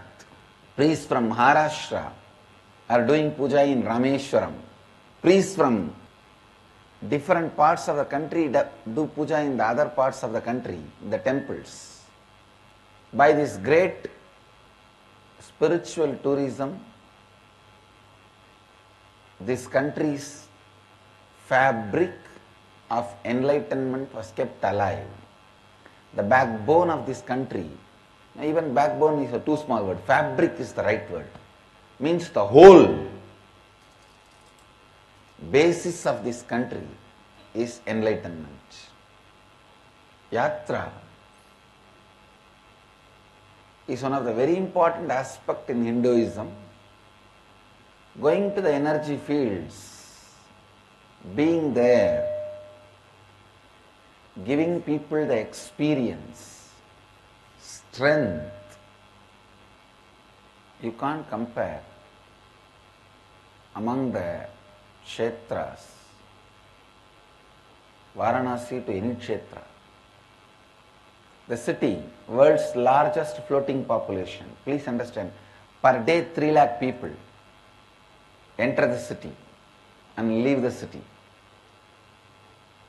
The floating population of the city is 3 lakh people. It means per month almost 3 into 30, 90 lakh per year,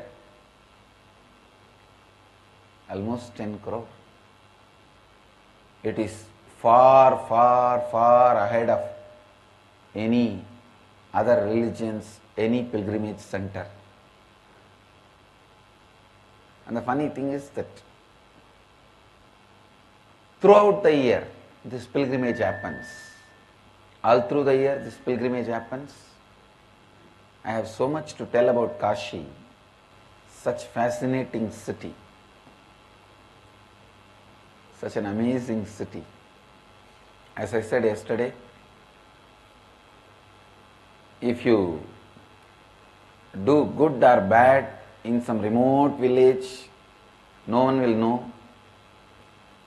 even if you are fasting for some purpose or protesting, yet, but doing it right under the nose of Vishwanatha, Annapurani, in their breathing space, is unimaginable, extraordinary experience. I don't even want you to think, because inner awakening is happening now there in the vast Kashi. I am promoting Kashi. Kashi does not need to be promoted by anybody. It stands by itself, and Mahadeva is committed. He won't give up on Kashi. Never forsaken. Avimukta Kshetra. So now, I'll move to the next segment of the morning satsang. Today, Mahant Manyanatma has some questions. I'll answer to all those questions. Please go ahead with the questions. Many of them seem to be asking as question in terms of how do we create wealth and abundance in our life. Most of them are saying, I can't seem to overcome this obstacle of creating wealth and abundance in my life. What am I doing wrong? I keep hearing from others to create the space. Also hear stories where people get money, but it's not happening to me how much ever I try. What should I do? Please understand, whenever you are not getting anything when you try, while you are trying, you should stop trying in that direction. Look into the way you are trying. Please listen. You need to see the pattern from which you are trying. So many times, even when you put your effort, you see clearly your own blueprint. I will try my best and not get it and prove to Swamiji what he is telling is not working for me. Or anything extraordinary will not work for me. I am grounded in rationalism. Understand? You are not grounded in nationalism. You are not grounded in rationalism. If a pig is rolling in the dirt, the pig is not grounded in the dirt. Same way, most of the time, our so-called patterns, like I'll try my best and it will not happen, I'll prove to him, it's not happening to me. Understand, when you start itself, your whole blueprint is ready. Your whole blueprint is ready for you. Your whole blueprint is ready for you. Your whole question starts from the space, I can't seem to overcome this obstacle. The science of creating space, but you already came to the conclusion, I can't seem to overcome this obstacle. First understand, you need to look into the incompletions from which you are operating. Even when you talk to people, relationship is not going. If we separate, this is yours, this is mine.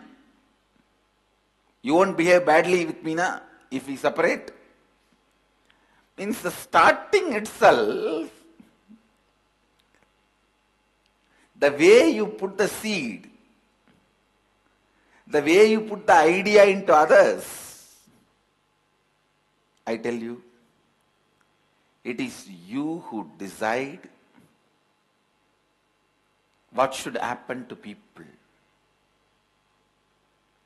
I am telling you with all my sincerity and integrity, I struggle and resistance from the person who gets trained. No, they should become responsible. Finally, it all boils down to you. So now, you need to look into the incompletions, why you are not creating wealth? Why you are enjoying your poverty? Why you are enjoying your impossibility? Why you are so happy about saying I don't have? Maybe you attributed that I don't have to a very good character. The self-sympathy, showing as if you are a victim, you are a very good person. It is unfortunate. All movies, all cinema stories, the poor man is always shown as a very good person. It's a sadist mind. But that fellow who is taking the movie and acting as a poor man itself is a very rich man. There is one TV show recently I saw, one actor, he is coming and advising everyone left and right. He says all doctors should treat the patients free of cost. Then I googled and found out, to tell this for 1 hour, he charges 3 crore.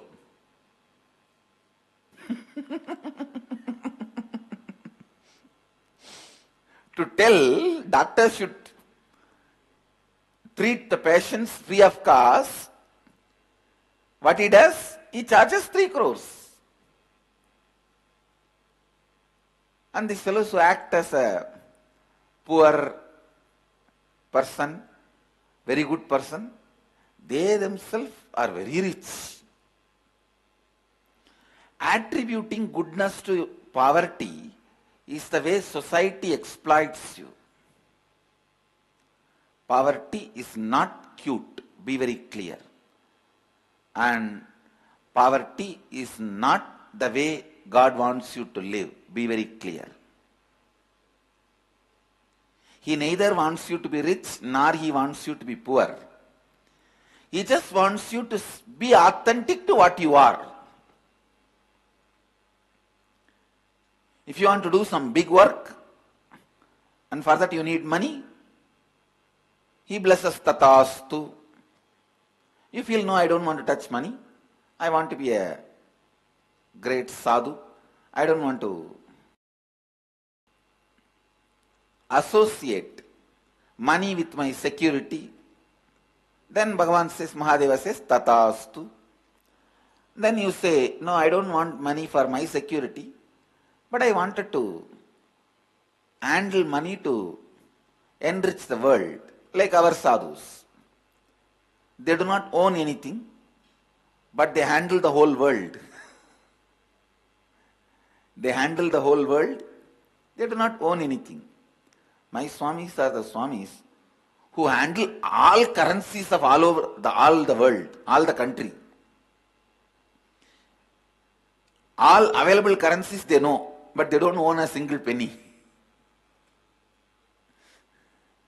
They know this country dollar, that country dollar, all dollars, but they own only master dollar, that's all. They don't own anything. They may handle all dollars, but they own only master dollar, no other dollar. If you decide to be that way, Mahadeva says, tatastu, for that also. So God is neither interested in making you rich or poor. Stop attributing cuteness, goodness to poverty.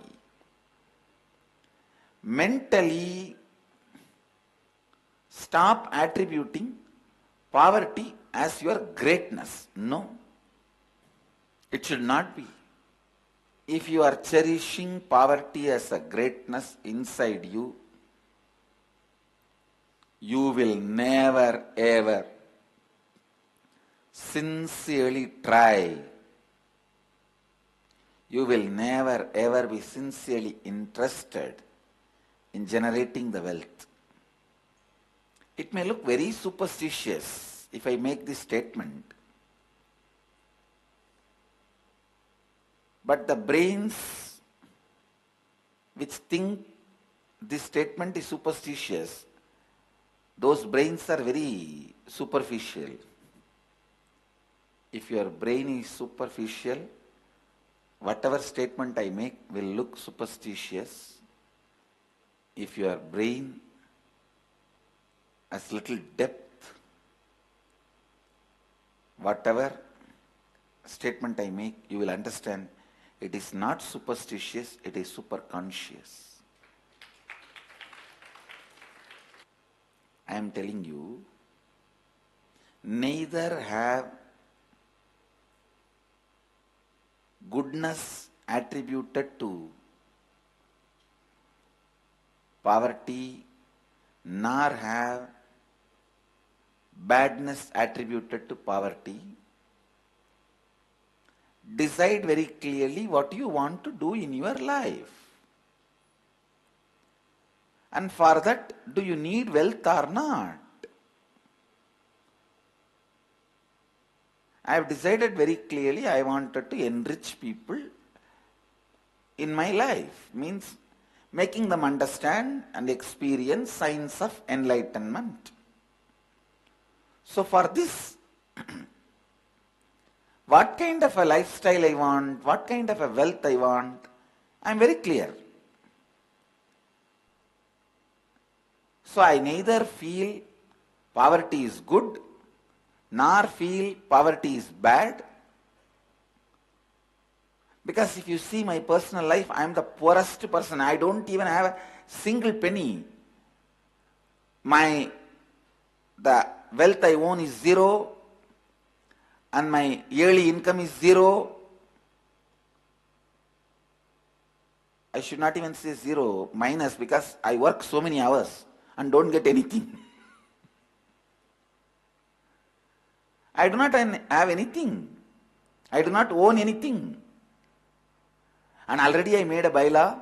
If somebody has put something in my name, with my knowledge or without my knowledge, due to their sentiments, see, as I am worshipped by so many people, as is their Guru and Ishtadevata, if they put anything in my name, that also goes to Sangha. I already made a clear understanding. Now I am making it publicly.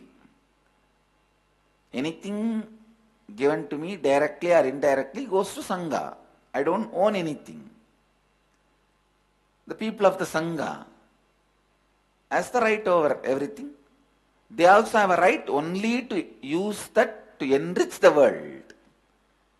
No one has a personal right. So I am very clear. And neither I am poor, nor I am rich. Wealth is handled as and when required. It is generated for that only that purpose. See, the wealth should stop being a pain factor in your life. In most of us, the wealth is a pain factor. Because you do not know what kind of a wealth you need. For example, you want to live a very luxurious life and you start buying all different lands in different parts of the world. It is no way useful for you. Putting all your money into real estate is not going to make you luxurious. Same way, if you want to become a real estate king, means doing big business, and you put all your money in that stock. No. You need to know what kind of wealth you need, what for you need. It is very unfortunate because we do not have clarity about what we want in our life. Because we are not authentic about our need, our existence, wealth always remains as a pain factor in our life. So first, get to the bottom. Why you need wealth? What all the pain factors you carry about wealth?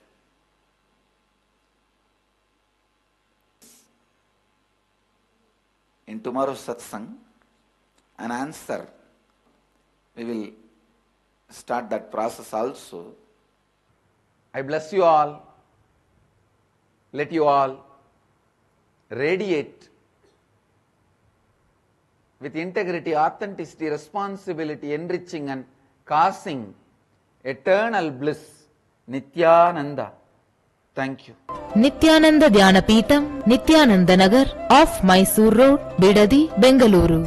Phone 08027279999. www.nityananda.org, www.youtube.com/Life Bliss Foundation.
As I said, this city is, if you understand, the most fascinating.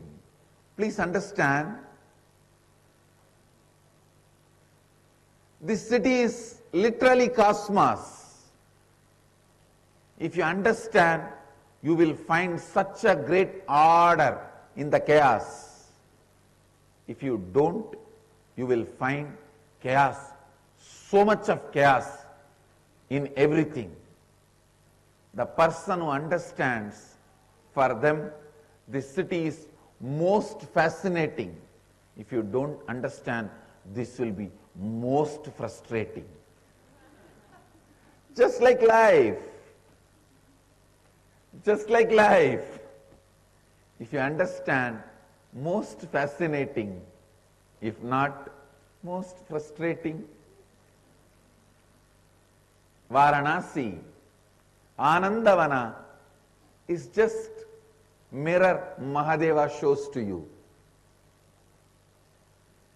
When you see the mirror, you can be frustrated,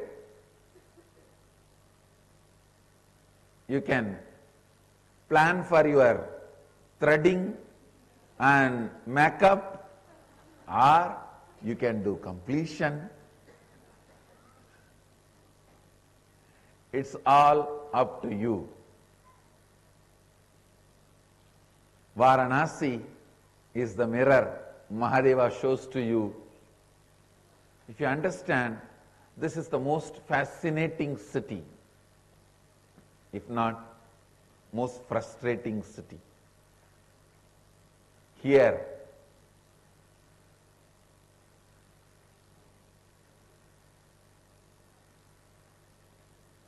bulls, dogs, beggars, sadhus, great paramahamsas, dead bodies, snakes, all of us walk together in small lanes, crisscrossing each other, again and again, with shoulder to shoulder. All of us have to live together. You can't avoid anyone. And the beauty is, no one hurts each other. Everyone is happy to be in other space.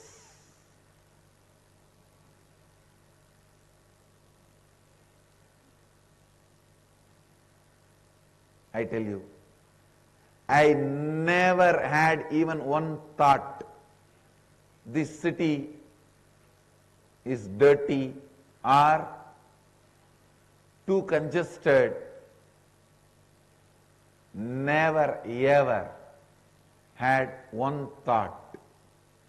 If you go to that original Anandavana, there is no street which is more than 3 feet. Please understand, 3 feet width.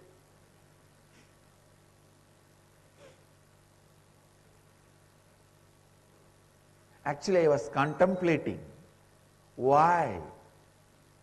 I read some of the history books, they are saying the city was planned and built before even the bullock cart was discovered.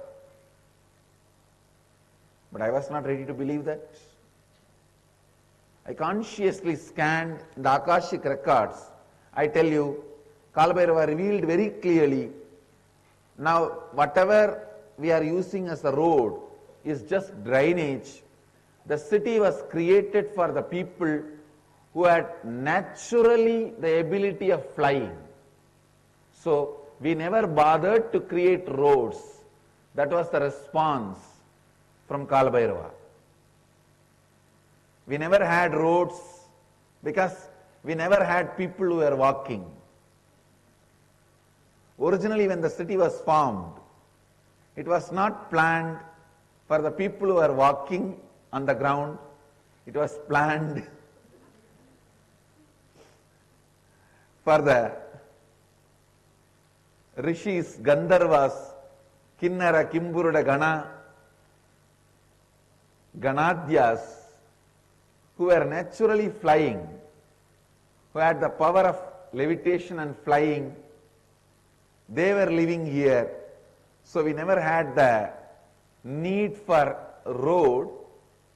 The buildings are just the place where they assumed the human body and taught this science or learnt this science. Learnt from the masters, taught to disciples.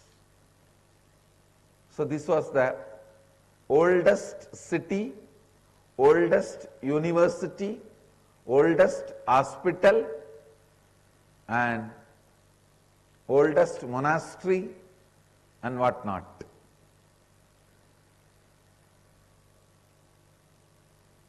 All the Rishi, Muni, Gana, Kinnara, Kimburuda, Gandharva, Gandhara, Deva, Siddha, Vidyadhara, life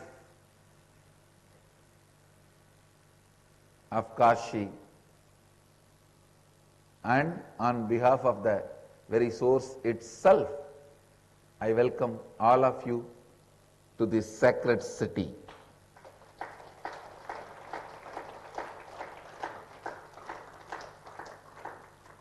And you need to know, they are all very happy celebrating your presence. They are all really, really, really happy to have all of us here. This is the place where all the spiritual freaks gather from time immemorial. Understand? The word Paramahamsa, I am translating as spiritual freaks.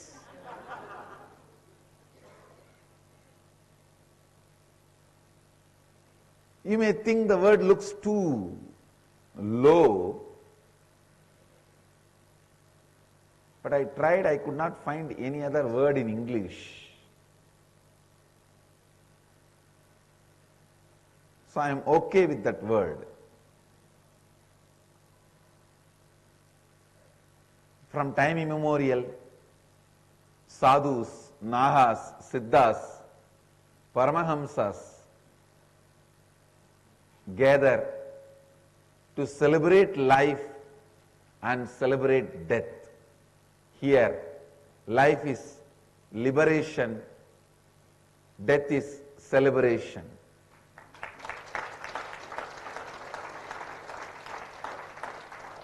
Life is liberation, death is celebration. This city is built out of all our sacred sentiments. That is why every king of Bharat, from Gandhara, Afghanistan, to Bali, Indonesia, every king has their palace here. Whether Nepal king or Bhutan, Burma, of course, Burma doesn't have a king now, when they had. Nepal also doesn't have a king now, when they had. From Gandhara to Bali, all the kings have their palace here. All the great Jagadgurus, Pitadishwas, masters have their ashram or monastery here. This whole city is built not just with mud, stone, wood, mortar. It is built with our sacred sentiments.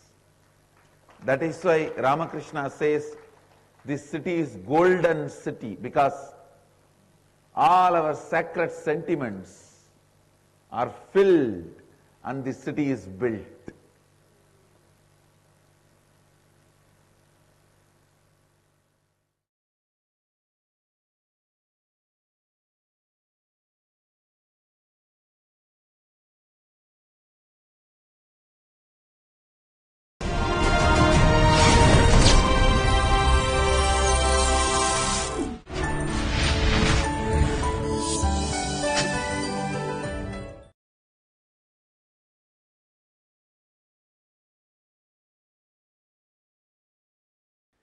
नित्यानंदेश्वर समारंभाम् नित्यानंदेश्वरी मध्यमाम् अस्मदाचार्य पर्यन्ताम् Vande Guru परंपराम्.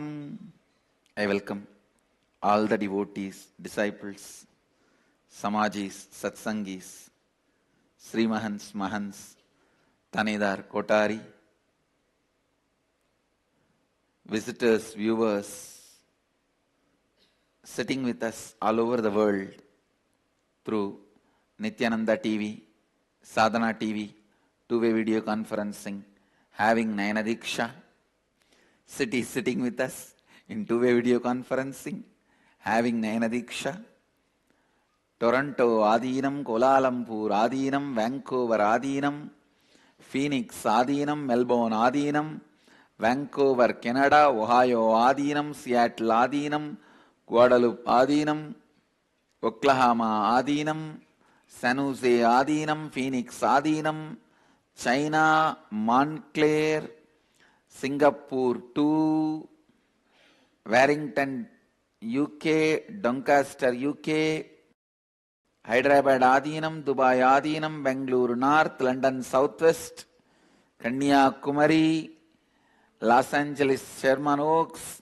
Vancouver, Manhattan, New York, Houston Adinam, Biddi Nityananda Nagaram, Singapore Adinam, and some more cities are joining, Oman Adinam, Phoenix, Arizona, more and more are joining, Dubai Adinam. I welcome all of you with my love and respects. Death, the subject matter of Kathopanishad. I feel still I have not yet explained that one concept which I started explaining from day before yesterday. So I'll continue to expand on that little more detailed way so that it can be absorbed as an experience for all of you. Listen. Please listen with all your attention. The constant happening of life can be perceived as a constant rebirth or a constant death. If you perceive it as a constant rebirth, you will experience the beauty of life. If you perceive, listen, if you perceive life as a constant rebirth or constant death, both the ways, whatever way you may be perceiving, life is not going to change. Please understand. Reality does not wait for your acceptance. I think I need to give more examples, then you can grasp what I am saying. You can catch what I am saying. Whatever need to be taken away from you, when that is taken away, your hue and cry, non-acceptance, screaming, shouting, cursing, all that will neither stop nor reduce the speed of those things being taken away from you. Same way, whatever need to be showered on you, your blessing, your praising, all those things will not multiply the things which is going to be showered on you. Please listen. Praising God or life or Guru is not to please them but to keep you in a pleasant space. Understand? Be very clear.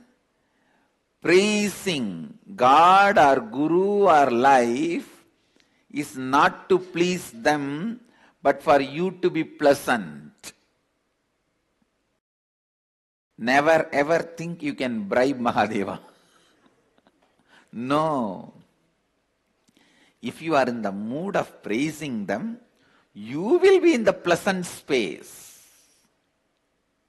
That is the result, that is the fruit of praising gods, goddesses, doing Sahasranama, doing Archana, Vandana, Bhajana, Pujana, Seva, worshipping, chanting, serving, praising. All that is for you to be kept in the space of pleasantness.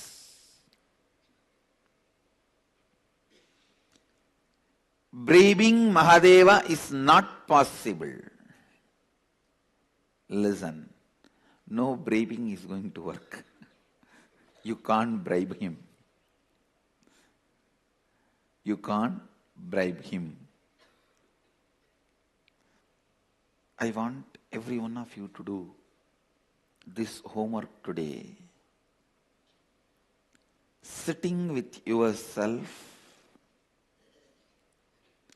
and seeing what all the aspects of your life you feel you are having rebirths. What all the aspects of your life you are feeling you are dying. Health. Just see and pen down. Do I feel I am reborn constantly or I am dying constantly? After every day, am I feeling I am reborn or am I feeling I am dying? In my relationship with my mother, am I getting reborn every day or am I dying every day? Relationship with my father, am I getting reborn every day or am I dying every day? Relationship with my spouse, am I getting reborn every day or am I dying every day? Please understand, just this simple awareness shift. If you just bring the awareness, the way I am able to move my back, my body movements, am I getting reborn every day in that or am I dying every day? The way I am able to handle the shocks of life, even if it is a small tremor, am I making that as an earthquake?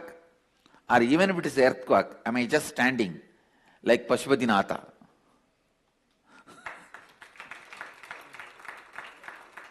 Understand, I want you to know, such huge tsunami, not a single temple got washed away. In India, that big tsunami, it is shocking because Tiruchendur, Kanyakumari, in all those places, every day wave touches the temple compound. Suddenly, in those areas, ocean is withdrawn. Not a single temple got destroyed. And such a huge Himalayan tsunami, Kedarnath is standing. He is just standing. Nepal, not even one crack. Pashupatinath, to temples. The sixth bhoota, stupidity of human beings, that only destroys into temples. Even that is not able to destroy South Indian temples. See this Kailashnath temple in central India, Aurangzeb has deployed a huge army. After working on it for almost 2 years, they were only able to damage it, they are not able to destroy it. 2 years, around 10,000 people were breaking. Finally, they got tired and went away. They were not able to demolish it. They were only able to damage it. Anyhow, listen. In every aspect of your life, are you dying day by day? When the life is happening, are you feeling you are dying, or are you feeling you are being reborn? Actually, this simple awareness shift, naturally you will want to be reborn. So you will catch where all you are unaware and dying. Where all you are unaware and dying.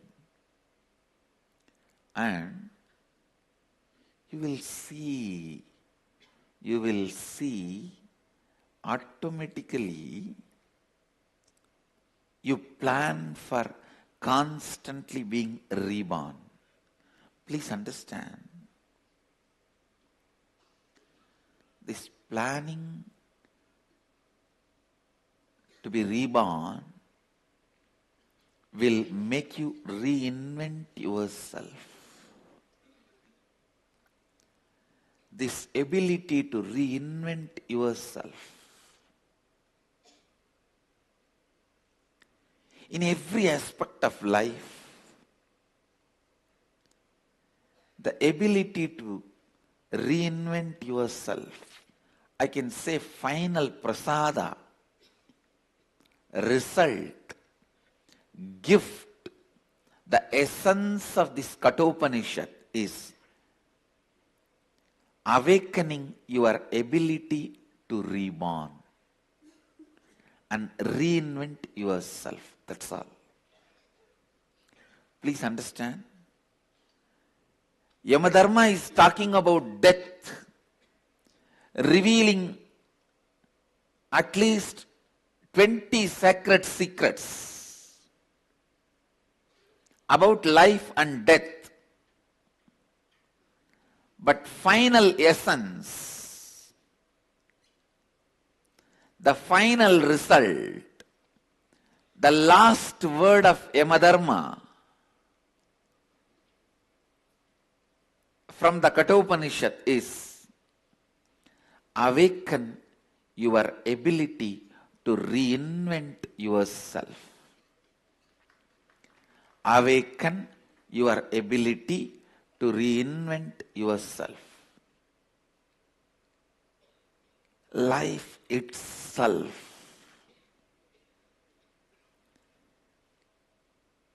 whether you want your health, you want wealth, you want joy, you want bliss, you want contentment, you want completion, you want relationships, you want enlightenment.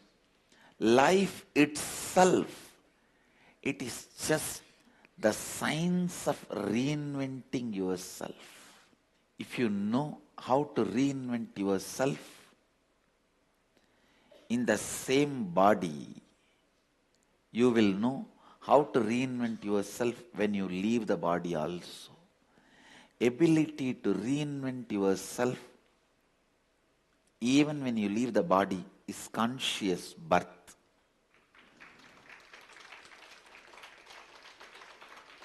Ability to reinvent yourself while you are in the body is enlightenment. Listen. Constantly reinvent yourself. For the reinvention, the first thing you need to do, you should be capable of dropping the past as past. Past has no meaning to you other than making you understand it has no meaning to you. Understand? Past has no meaning to you other than making you understand it has no meaning to you. I tell you, the only lesson you need to learn from past is don't be affected by it. And with all my responsibility, I am telling you, there is nothing good you need to learn from past. You go on justifying yourself, making you believe, no, from the past mistakes I will learn. No one learned. Relax. No one learned. Relax. It's a stupid illusion, delusion. In the name of, I will learn from past mistake, you want to go on be brooding about it? No one learnt it. Relax. No one built Taj Mahal for love. Even Shah Jahan did not build for love. It is stupid theory being invented. The amount of lies told about Indian history to us, oh God. The amount of lies. If you carbon date the door of Taj Mahal, suddenly it says 1,000-year-old. And these fellows go on pushing us to believe that Taj Mahal is built by Shah Jahan. Is there no limit for stupidity? And there are tons and tons of evidences. It was Shiva temple. When some researchers, scientists, archaeologists try to reveal this, he is silenced brutally. Anyhow, let us come back to Kathopanishads. Listen, ability to reinvent yourself. Ability to reinvent yourself. I think I need to expand on this. Only then I'll feel complete that I've introduced the subject matter of Kathopanishad. Past has no power over you. Past has no place in your life. Do not have the desire to learn from past. Do not think something good can come out of brooding over your past. Don't dream from past your future can grow. No. Completely discarding your past can create lot more space and possibility in you than trying to pick up the lessons from the past. It's like in villages. They will grow hen, chicken in the house. They will run around and be constantly playing on the dustbin or where they put all the dirt in that corner. It will try to pick up some worms and everything. Just like that hen or chicken, don't play with your past. It is dustbin. How much ever, whatever you may want to pick up from the dustbin, the final result will be dump me and go and live your life. That is what past can give. The ultimate lesson your past can give to you is leave me and go and live. Leave me and go and live. Ability to discard past. When you drop the past, life becomes a possibility. Greatest possibility. Whenever I read the great saints, sages' life, Valmiki, Arunagirinatha Swami, not Arunagiri Yogeshwara, Arunagirinatha, a saint lived in my native place, Tiruvannamalai. He was born and brought up in Tiruvannamalai. Ramadasa, Kanagadasa, Purandaradasa, Vittaladasa, the Dasa Sampradaya Bhaktas. Whenever I read their histories, stories, one of the most important point strikes me is their ability to reinvent themselves, and the moment they decided to reinvent themselves only is claimed as their enlightenment moment. Please understand, the moment when they decided and declared they will reinvent themselves, that moment only is considered as their enlightenment moment. That moment only is attributed as the moment when God gave darshan to them, when they are awakened, or the moment of spiritual enlightenment and experience, whatever. It is just the moment they decide to reinvent themselves. Please understand. Decision to reinvent yourself. Decision to reinvent yourself is the essence of Kathopanishad. Brahmaswarupa is messaging me. When you leave the past, your life becomes fast. Relax. You don't need to supply quotes from me, and this quote is wrong. When you leave the past, your life becomes feast.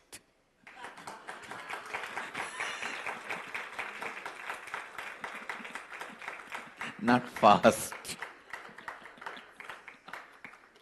Life becoming fast means restless. When you leave your past, life becomes feast. Not just fast.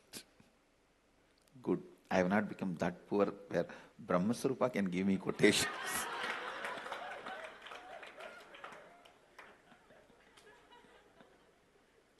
I already wrote the poem as I committed with you all yesterday.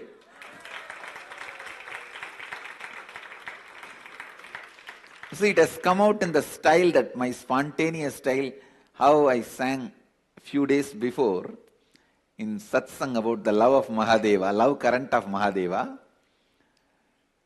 I am just sitting and referring because I wanted to make this as a traditional poetry, not the modern poetry. In Tamil there's two sections, Marabu Kavidai, Pudu Kavidai. The two sections are there. The traditional poetry and modern poetry. In traditional poetry, there are grammars for the poetry.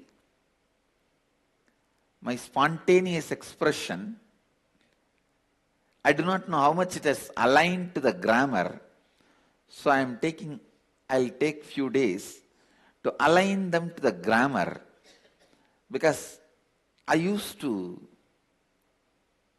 in 1995, 96, in those period, I used to write this traditional poetry without missing the grammar, without missing the traditional Tamil grammar. Tamil grammar is something far, far deeper, complicated than Sanskrit grammar. Please understand, I am not disrespecting Sanskrit because I have knowledge about both languages. I tell you, the grammar, Tamil grammar is very complicated because the language was being used as a spoken language till now. Sanskrit is no more a spoken language. I think even in those days, it was not a communication language. It was only a language used for elite, for writing. But Tamil remained as a communication language from the time of origin. So I am aligning it to the grammar, then I'll bring it and sing. Reinventing yourself. Please understand, the first step is dropping the load of the past. The second step, having courage to keep your possibility alive in the face of any impossibility perceived by you because of your SDHD. Listen. Keeping your possibility alive in the face of any impossibilities perceived by your SDHD. You may be wondering, why is Swamiji giving such long gaps in today's satsang? Because I wake up many people by giving the gap.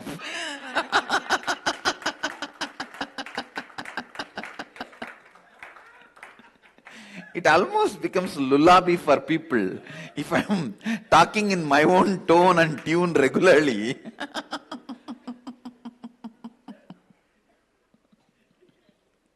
So sometime once in a while, I just change the tone and tune so people wake up. Something is not right.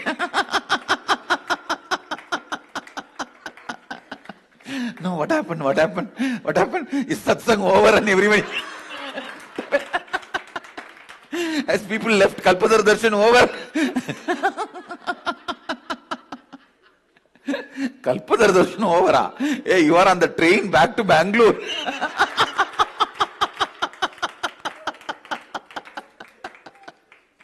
Get up, next station, Bangalore.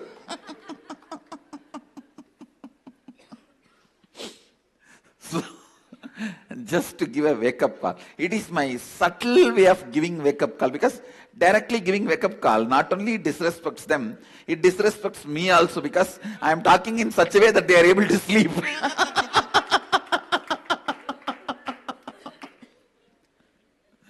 So I have to save my face and I have to wake them up. So only during those moments, I use this technique of giving long gap. It is not sound. Many times even unusual, weird silence also wakes up people. Understand?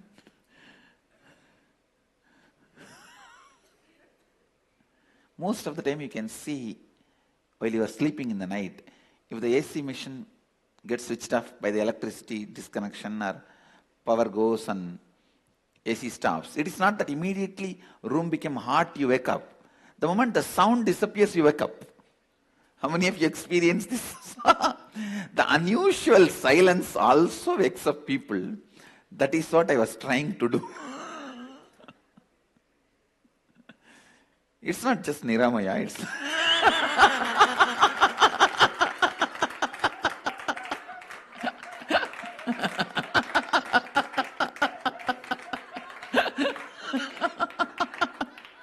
Few more people also.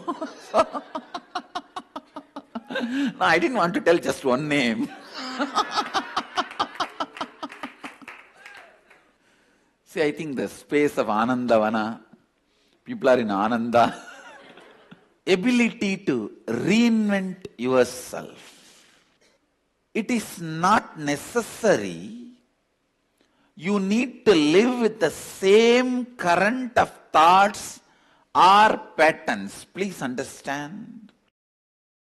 It is not necessary you need to live with the same current of thoughts or patterns throughout your life because you created it once accidentally. They won't mistake you. Send them out.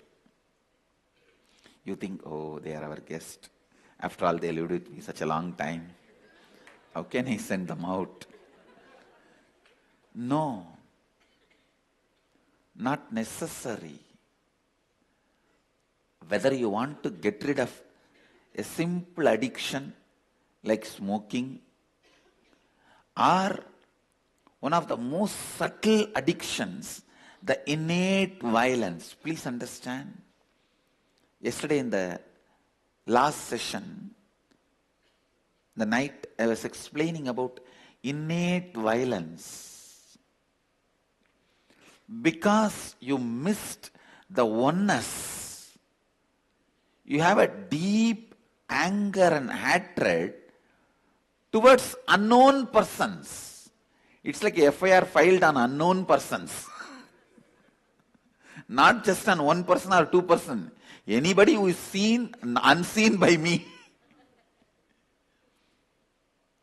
And you go on suffering with that innate anger, hatred, frustration.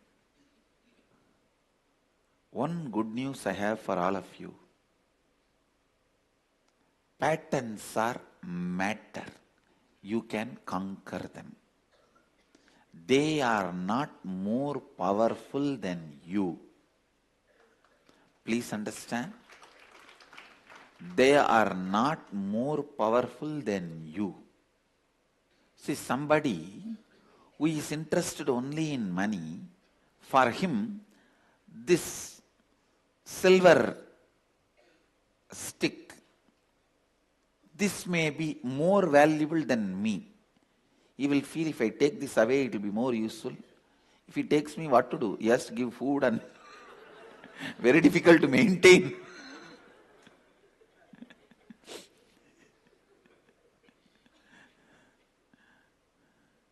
If he takes me, what can he do? Nothing can be done. No use. If he takes this, it will be useful for him at least.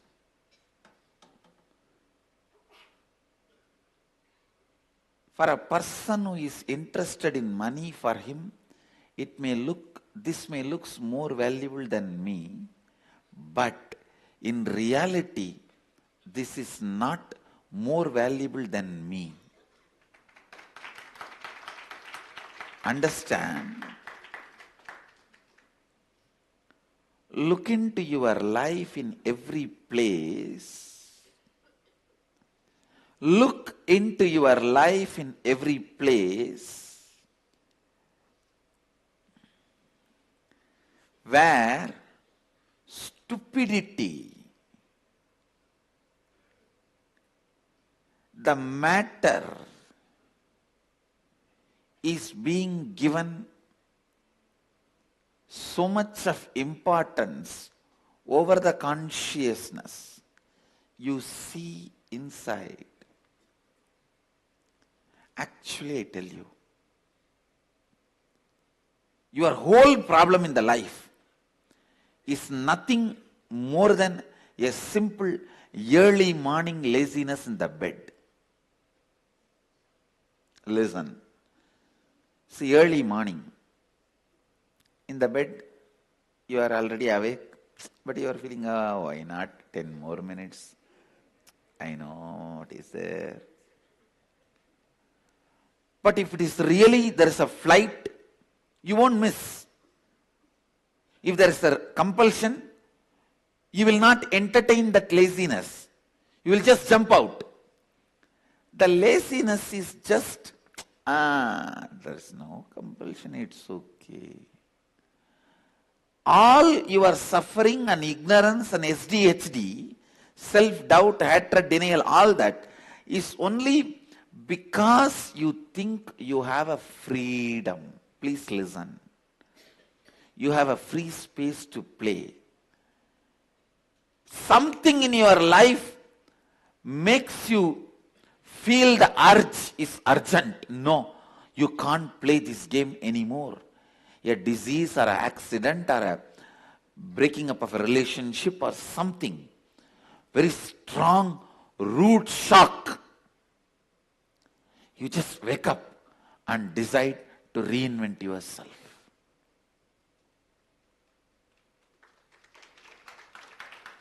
Most of you would have decided to reinvent yourself only when you have been slapped with a root shock by life. How many of you, please raise your hand?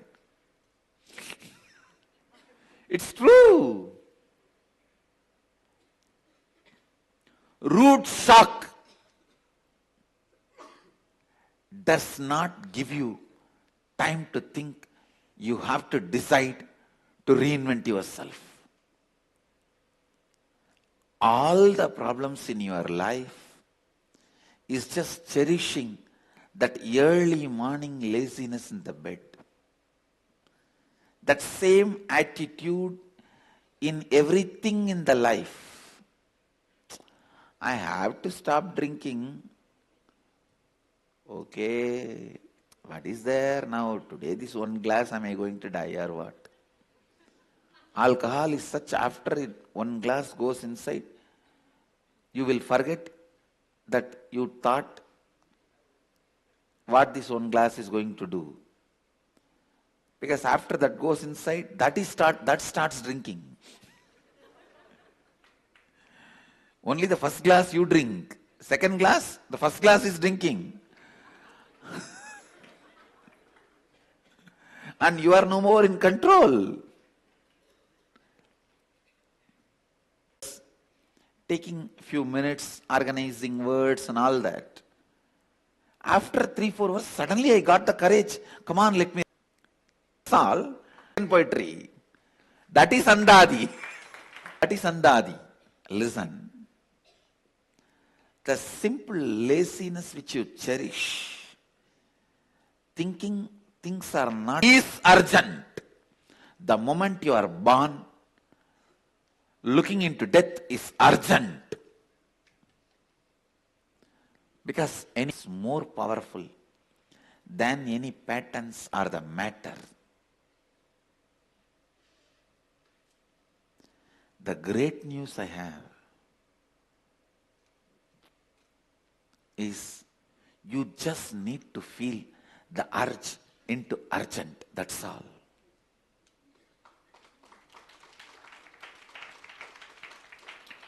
You need to feel the urge into urgent. Don't say, I need to stop smoking, but I smoked 10 years. Will this one cigarette kill me or what? The other day I was reading a quotation in Facebook. It says, B.K. Iyengar did yoga throughout his life. He died in 93. Kushwant Singh drank whiskey throughout his life and he died in 96. So the moral of the story is, whiskey gives you 3-year edge over the life.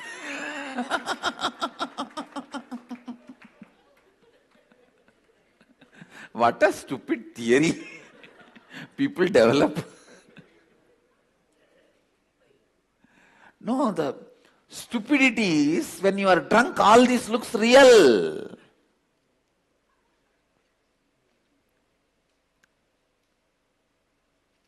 A man who regularly drinks really believes this. Kushwant Singh, if he was not drinking whiskey every day, he might have lived even 200 years. Who knows? The BK's family genetics, he might have died in 40 because of yoga. He lived till 93. Who knows? Look into that. People think, I have to give up smoking, but I smoked for 10 years. Will this one cigarette kill me today or what? Come on, it's okay. I have to stop smoking and continuing smoking. Because the urge to reinvent has not become urgent. It is as simple as smoking to as deepest pattern as innate violence. Even with the innate violence, I should not be shouting like this to my mother-in-law. I should become more humble, respectful to her. Thinking this, but the moment she passes in front of you,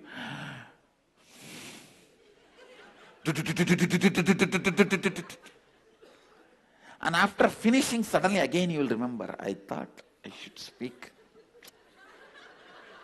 little patiently with her.